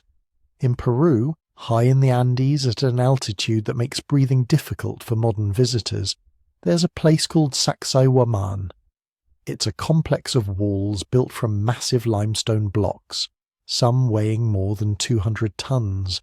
That's about the weight of 2 fully loaded Boeing 737s per stone. But the weight isn't the weird part. The weird part is how they fit together. These stones are cut and placed with such precision that you literally cannot slide a knife blade between them. No mortar, no cement, just stone against stone fitted so perfectly that after 500 years of earthquakes, harsh weather, and the passage of time, they remain locked together as tightly as the day they were placed. Modern engineers have tried to replicate this. They've used laser measuring equipment, computer-controlled cutting tools, hydraulic lifts, everything available to 21st century technology, and they can't match it. The best they can do is pretty close, but not quite there. The margins are always slightly off. The fit is never quite as perfect. So how did people without metal tools, without wheels, without computers or lasers or any kind of modern measuring equipment achieve precision that we struggle to replicate today? The standard archaeological answer is time and patience. Lots of workers, generations of accumulated knowledge, careful grinding and shaping using stone tools and abrasives, and maybe that's right. Maybe that's all it took. But then you look closer at some of these stones and things get weirder. Many of them aren't just rectangular blocks. They have complex irregular shapes, like three-dimensional jigsaw puzzle pieces. Some have interlocking protrusions and corresponding indentations. Others feature multiple angles and compound curves. Every surface is precisely cut to match the adjacent stone perfectly. This isn't just moving and stacking rectangular blocks, which would be impressive enough. This is creating custom-fitted polygonal stones, each one unique, each one designed to lock with specific neighbours. The level of planning required is staggering. You can't just cut one stone and then cut the next one to match. You need to plan the entire wall section in advance, understand how every stone will interact with every other stone, and then execute that plan with millimetre-level precision. And we're supposed to believe they did this by grinding away with hand tools for really long periods? The thing is, there's no archaeological evidence of the intermediate steps, no practice walls with imperfect fits, no piles of rejected stones that didn't quite work out, no evolution from simple rectangular blocks to complex polygonal construction. These techniques just appear in the archaeological record, fully developed. It's like someone skipped straight from basic addition to calculus without showing their work. The pattern repeats across the ancient world. In Egypt, there's an unfinished obelisk in an Aswan quarry. It's enormous, would have weighed about 1,200 tons when completed. But what's fascinating isn't its size. It's the evidence of how it was being cut from the bedrock. All around the obelisk you can see trenches carved into the granite, not chipped or smashed, but carved. Smooth, regular grooves showing systematic removal of one of the hardest stones known to man. The official explanation is that workers used dolerite pounders, extremely hard stones used to repeatedly strike the granite until it fractured and could be removed. But engineers who've studied the site point out problems with this explanation. The grooves are too regular, the sides too smooth. Pounding granite with stone hammers creates irregular surfaces, fracture patterns, stress marks. These grooves look more like they were cut with some kind of saw or grinding tool. And then there's the speed issue. Experimental archaeology has shown that using dolerite pounders to remove granite is incredibly slow. Based on modern attempts to replicate the technique, completing the unfinished obelisk would have taken hundreds of workers several decades of constant labour. Maybe that's what happened. But it raises questions about why we don't find evidence of this massive multi-generational quarrying operation. Where are the millions of dolerite pounders that would have been worn out in the process? Where are the workers' camps, the tools, the infrastructure needed to support hundreds of people for decades?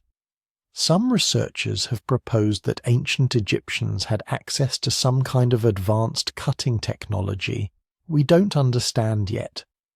Maybe sophisticated bronze saws with abrasive compounds. Maybe some kind of chemical process that weakened the stone.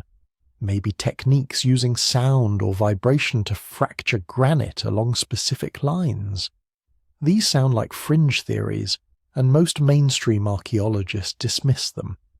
But they're proposed by people with engineering backgrounds who understand materials and manufacturing. They're not saying aliens helped. They're saying maybe ancient peoples figured out technologies we haven't rediscovered yet. And there's more evidence that supports this possibility. Take drilling. Ancient sites all over the world show evidence of precision drilling into hard stone. Not just little holes, but deep core drilling. Sometimes several feet into granite or basalt. In Egypt, there are granite blocks with drill holes that show what engineers call a spiral pattern, evidence of a drill bit advancing through the stone at a consistent rate. Modern experiments trying to replicate these drill holes using copper tools and abrasives have struggled. The ancient holes show faster penetration rates than should be possible with the tools we think they had available. Some drill cores show penetration rates of 1 inch per revolution. Using copper and sand, modern attempts achieve maybe 1 inch per 50 revolutions. That's not a small discrepancy. That's a difference of 50 times. Either ancient peoples were using techniques vastly more efficient than anything we've tried, or they had access to tools we don't know about. And then there's the acoustic weirdness. Multiple ancient sites display sophisticated acoustic properties that seem deliberately engineered. At Göbekli Tepe, which we discussed earlier, archaeologists have discovered that the T-shaped pillars are positioned to create specific resonance patterns. Sounds produced in certain locations echo and amplify in precise ways. In Malta, the hypogeum of Halsaflieni, an underground temple complex carved from solid limestone, features what researchers call an oracle room. When someone speaks in a specific frequency range, around 110 Hz, the entire chamber resonates. The sound doesn't just echo, it creates a physical vibration you can feel in your chest and bones. Testing has shown this wasn't accidental. The room's dimensions, shape, and surface texture all contribute to amplifying this specific frequency while dampening others. Someone designed this deliberately. Someone understood acoustics well enough to engineer a space that would produce specific sound effects when human voices reached certain pitches. In ancient Greece, the theatre of Epidaurus is famous for its perfect acoustics. A coin dropped in the centre of the orchestra can be heard clearly in the back row, 55 metres away and 23 metres above. Modern acoustic engineers have analysed the structure and found that the limestone seats and their geometric arrangement create a natural acoustic filter that enhances speech frequencies while suppressing background noise. Could ancient builders have discovered these principles through trial and error? Maybe. But that implies a level of systematic experimentation and knowledge accumulation that we don't usually associate with ancient cultures. You don't stumble onto perfect acoustic design by accident. You get there through understanding of sound waves, reflection patterns, resonance frequencies, mathematical principles that we think weren't formalized until thousands of years later. Perhaps the most disturbing evidence of advanced ancient capabilities comes from medicine, specifically brain surgery. Trepanation, the practice of drilling or scraping holes into the human skull, is found in prehistoric sites worldwide, not as ritual sacrifice or torture, but as actual medical procedures. We know this because the skulls show evidence of healing. The bone around the holes shows signs of regrowth, proving these people survived the surgery and lived for months or years afterward. Some individuals underwent multiple trepanations, several holes in the same skull, all showing signs of healing. They had their skulls opened repeatedly and survived each time. The survival rates are shocking. Analysis of prehistoric trepanned skulls suggests survival rates between 50% and 90%, depending on the time period and location. For comparison, survival rates for similar procedures in the American Civil War in the 1860s were around 50%. During World War I, they reached about 70%. How were Stone Age surgeons achieving survival rates comparable to 19th and early 20th century medicine? They didn't have antibiotics. They didn't have anesthesia beyond whatever plants might provide pain relief. They didn't have sterilization techniques or blood transfusions, or any of the medical infrastructure we consider essential for invasive surgery. Yet they were drilling into people's skulls, and those people were surviving. Not occasionally, but routinely. This implies knowledge of anatomy, understanding of infection control, pain management techniques, and surgical procedures that we can barely explain.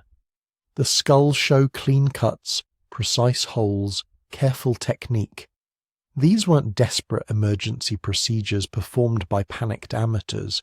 These were systematic operations performed by specialists who knew exactly what they were doing.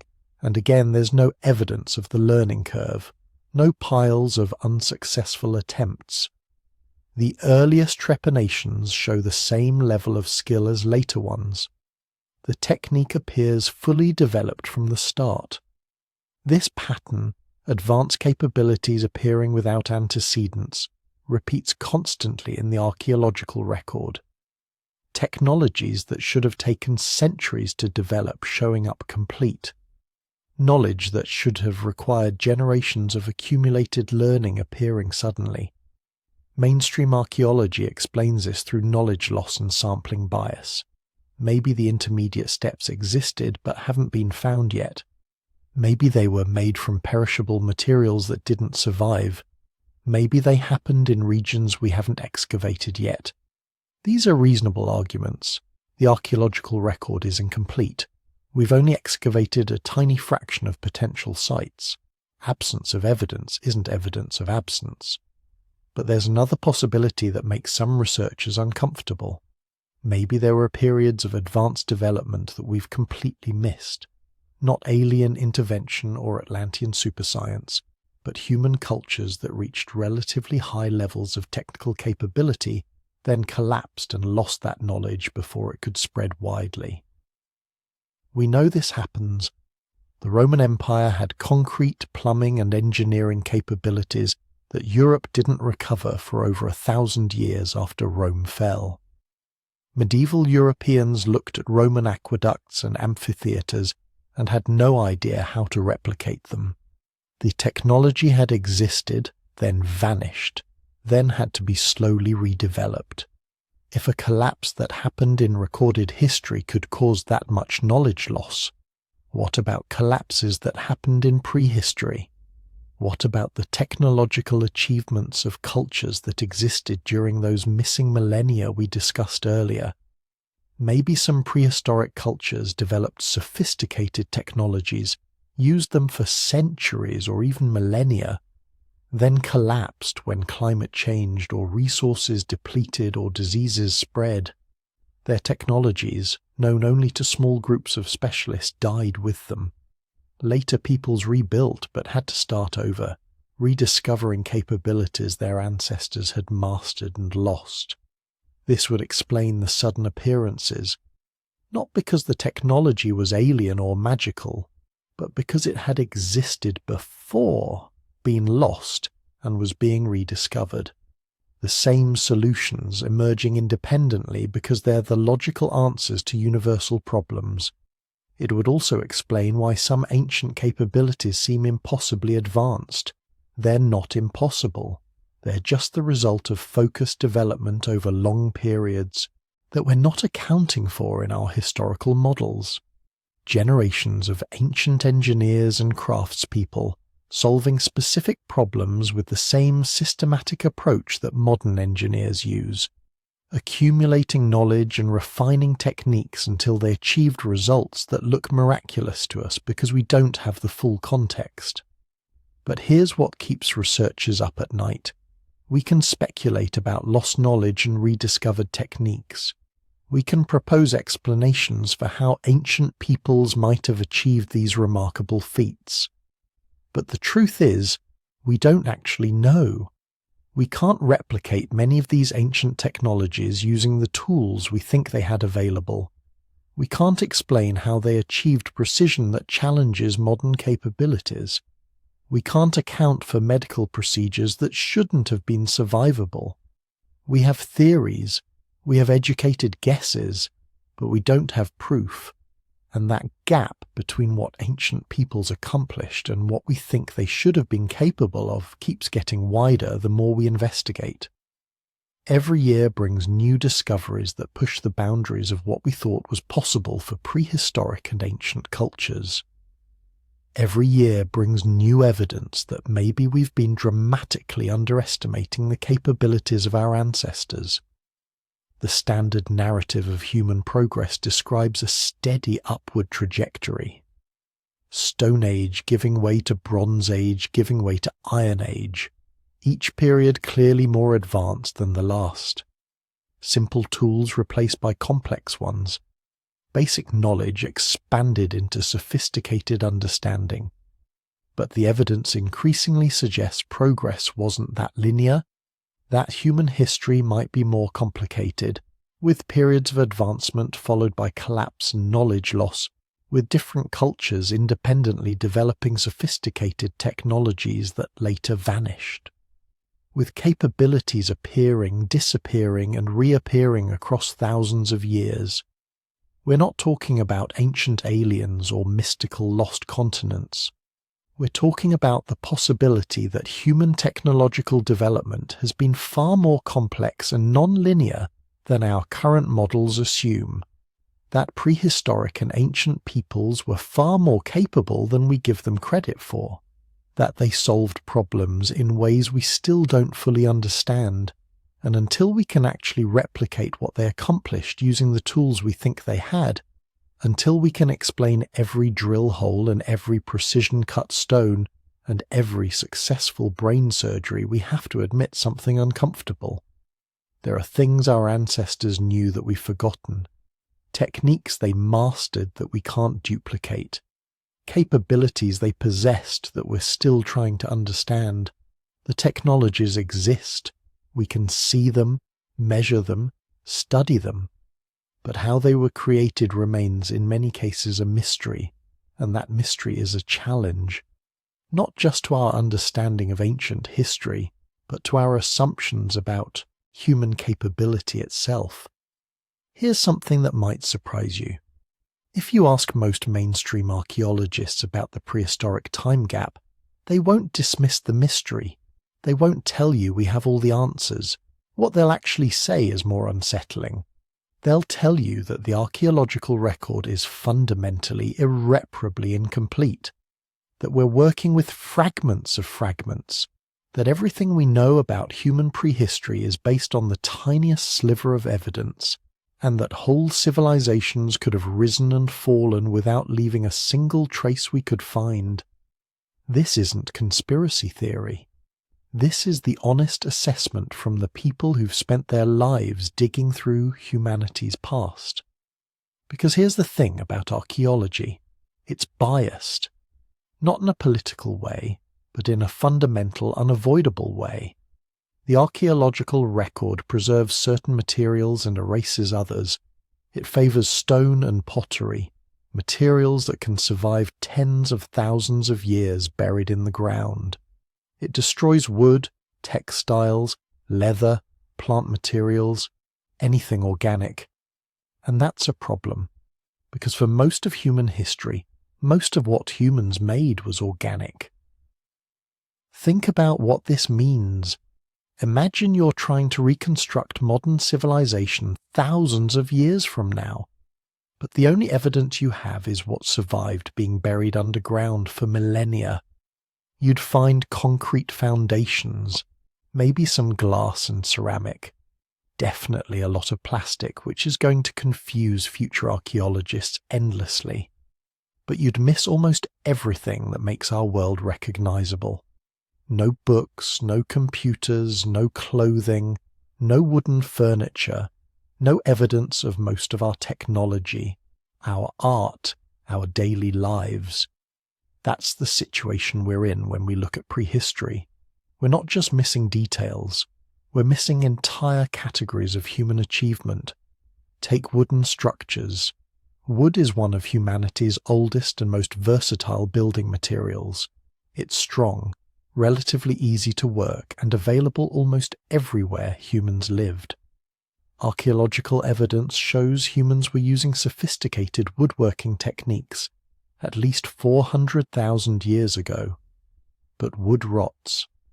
In most environments, wooden structures disappear completely within decades or centuries. The exceptions are rare. Waterlogged environments where oxygen can't reach the wood. Desert conditions so dry that decay bacteria can't survive. Frozen environments like glaciers or permafrost. This means we have virtually no evidence of wooden architecture from most of human prehistory. and wooden architecture could have been sophisticated, complex, beautiful. We know from recent history that cultures can create extraordinary wooden buildings without using any stone. Japan's wooden temples, Scandinavia's stave churches, the Pacific Northwest longhouses, all of these traditions involve advanced engineering, precise joinery, elaborate decoration. Now imagine similar traditions existing 20,000 years ago, 50,000 years ago, 100,000 years ago. They would have vanished completely, leaving nothing we could find. The people who built them would appear in our archaeological record as simple hunter-gatherers, because wood doesn't preserve and we'd never know what they were capable of creating. The same goes for textiles. Fabric almost never survives more than a few thousand years. We have tiny fragments from especially favourable preservation conditions, but that's it. Yet textile production can be incredibly sophisticated. It requires abstract thinking, mathematics, complex hand-eye coordination. Some researchers think weaving might have been as important to human cognitive development as tool-making. But we have almost no direct evidence of prehistoric textiles. We can only infer they existed from things like bone needles and spindle whorls. What if prehistoric peoples developed elaborate textile traditions, complex patterns, sophisticated dyeing techniques, specialized fabrics for different purposes? We'd never know. It would all be gone. Leather, basketry, cordage, wooden tools, plant-based medicines, all of it gone. And these weren't peripheral aspects of prehistoric life. These were probably central technologies, the things people used every day. We're like someone trying to understand a painting by looking only at the frame. But the problem goes deeper than preservation bias. There's also the sampling problem. And this is where things get really humbling. Archaeologists estimate that we've excavated less than 1% of potential archaeological sites worldwide. Probably much less, maybe 0.1%. Think about that. We're reconstructing all of human prehistory from less than 1% of the available evidence. Why so little? Resources. Archaeological excavation is expensive, time-consuming, and requires specialized expertise. Most countries don't have the funding to excavate more than a handful of sites. Permission issues. You can't just dig anywhere. You need permits, cooperation from local communities, agreements with property owners, priorities. Archaeology often competes for funding with more immediately pressing concerns like infrastructure, education, healthcare. And here's the kicker. We don't even know where most sites are. Archaeological sites don't announce themselves. They're buried, overgrown, submerged, or covered by modern development. We find them through luck, accident, or expensive survey techniques that can only be applied to limited areas. This means entire regions remain archaeologically unknown. Vast stretches of Africa, Asia, and South America have never been systematically surveyed. Not because archaeologists aren't interested, but because the resources don't exist to do the work. What might be hiding in those unexplored regions? We have no idea. That's the point. Then there's the climate data.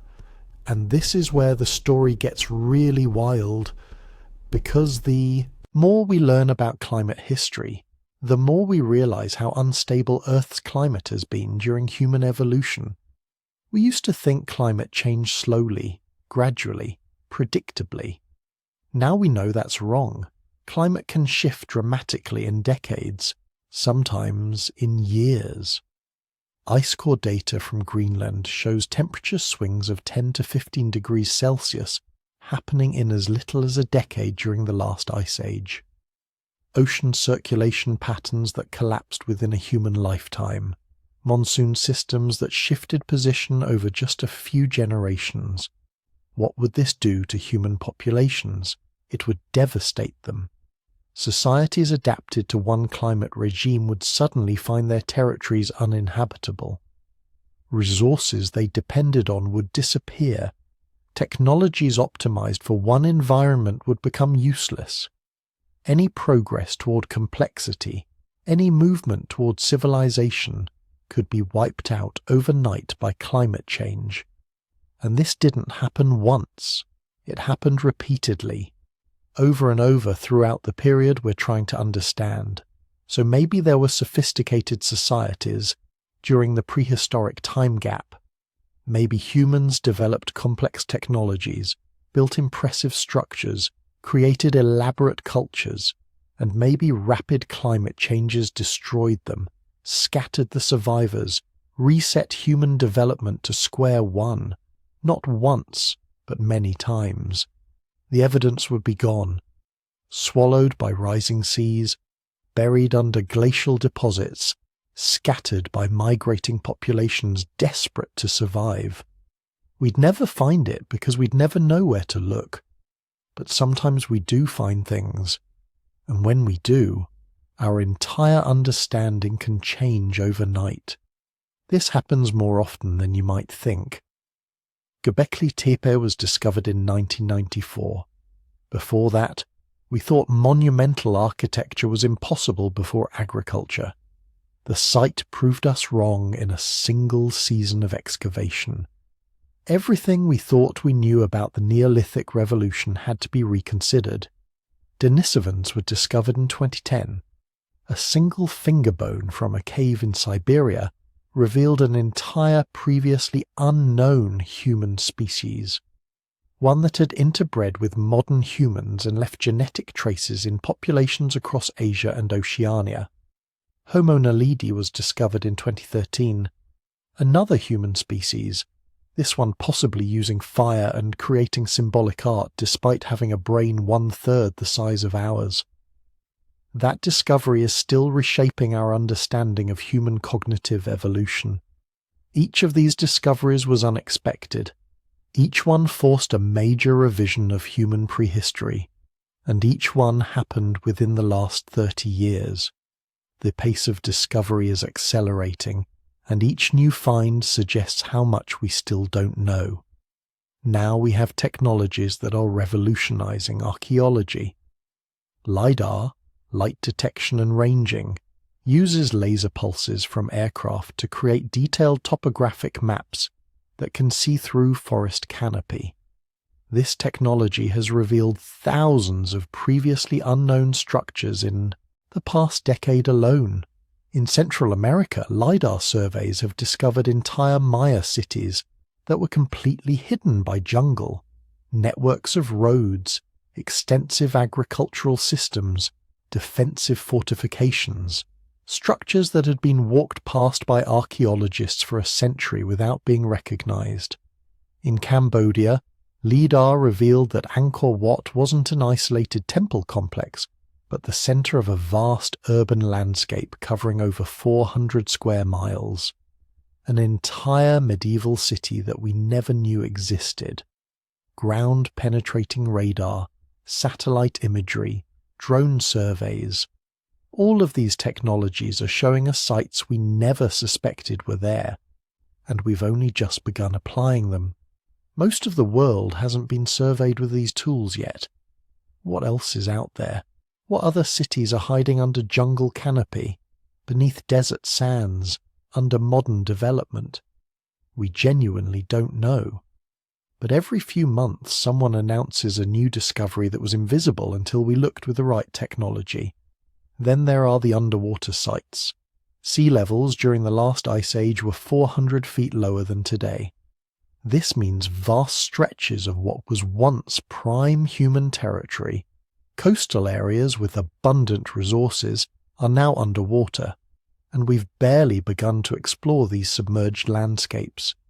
Every time marine archaeologists survey prehistoric coastlines, they find evidence of human activity.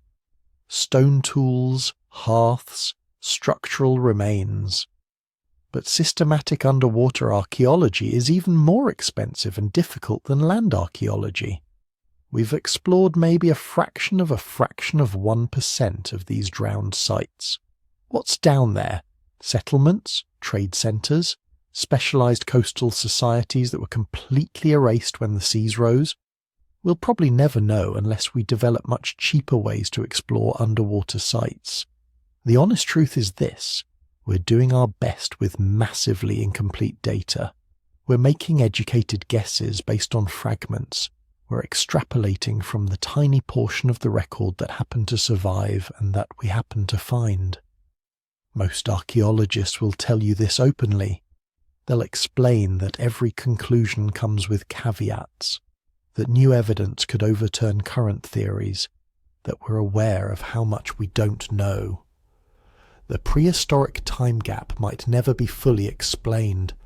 The evidence might simply be gone, destroyed by time, climate, geological processes. But the gap is shrinking. Every year brings new discoveries. Every decade brings new technologies that let us see what was previously invisible. We know more now than we did 10 years ago.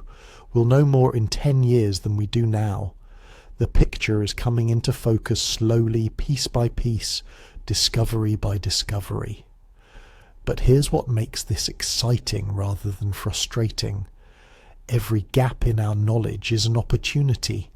Every unanswered question is an invitation to look closer, dig deeper, think more creatively about what the evidence might mean. The prehistoric time gap isn't just a mystery, it's a frontier. And like all frontiers, it's full of possibilities.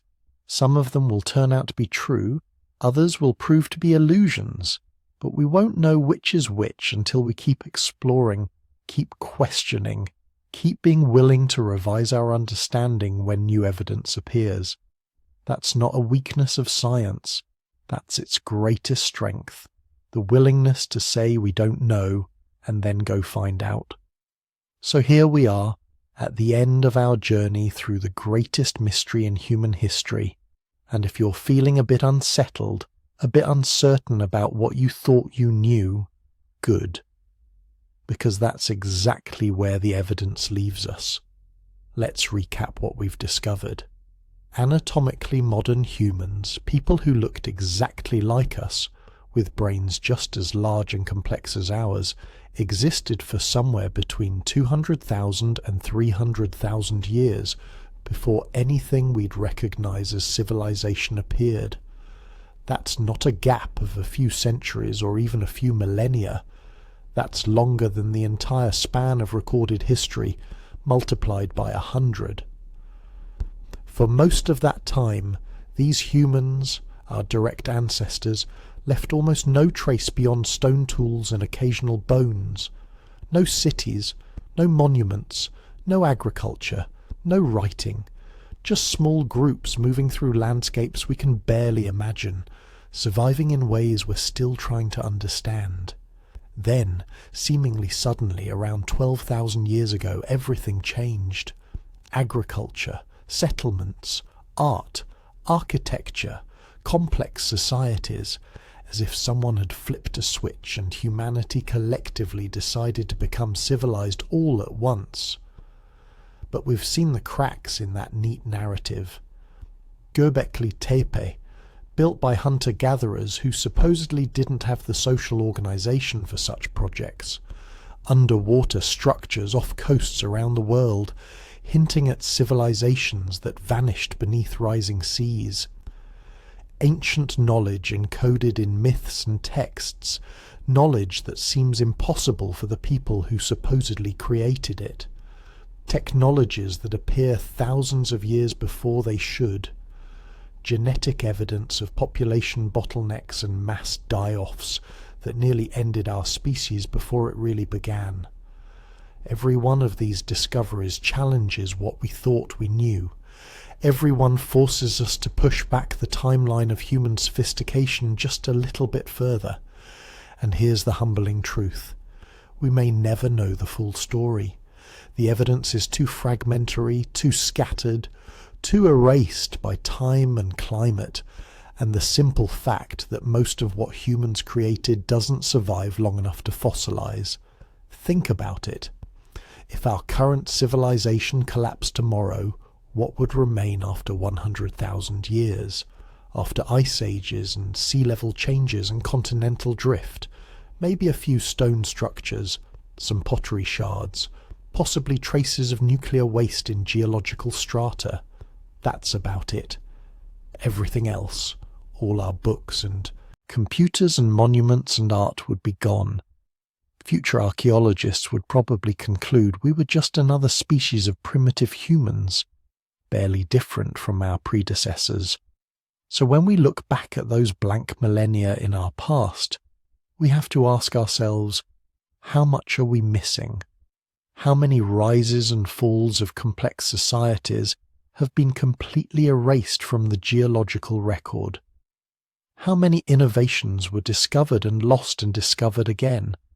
How many groups of humans created something remarkable, lived for generations in ways we'd recognize as civilized, and then vanished without leaving any trace we can recognize? The archaeological record is like trying to understand a 1,000-page book when 990 pages have been torn out and the remaining ones are water-damaged and written in a language you barely speak. You can make educated guesses, you can fill in some blanks, but you're never going to really know what the complete story was, and yet the search continues. Every year brings new discoveries, new underwater surveys revealing structures beneath ancient coastlines, new genetic analyses showing previously unknown population movements and interactions, new dating techniques pushing back the age of sites we thought we understood, new interpretations of old evidence revealing complexities we'd missed. Just in the last decade, we've learned about Homo naledi conducting ritual burials in caves. We've discovered evidence of controlled fire use going back nearly 2 million years. We found tools in the Americas that might predate the supposed first migrations by tens of thousands of years. Each discovery opens new questions, expands the realm of possibility. The story of human prehistory is still being written. There are chapters waiting beneath jungle canopies and desert sands, under ocean waves and inside caves no one's explored yet. There are pieces of the puzzle scattered across continents, waiting for someone to connect them. And maybe that's the most fascinating thing about this mystery. It's not solved. It's not done. It's alive, evolving with every new excavation, every new technology, every researcher willing to question what we think we know. Before you go, I want to hear from you. What part of this mystery fascinated you most? Are you listening from somewhere ancient civilizations once thrived? Drop a comment and let me know where you're watching from. And if you enjoyed this journey through humanity's lost chapters, hit that like button and subscribe. There are so many more mysteries to explore, so many more stories that history forgot to record. Because here's the final truth. Every human alive today is connected to those ancient ancestors who survived impossible odds, who endured climate disasters and near-extinction events, who somehow kept the spark of humanity alive through the darkest times. Their story is our story. Their mystery is our mystery. And somewhere in the gaps, in those silent millennia we can't fully explain, lies the answer to who we really are and what we're truly capable of becoming. The prehistory time gap remains, but the search for answers continues, and maybe, just maybe, the most important discoveries are still waiting to be found.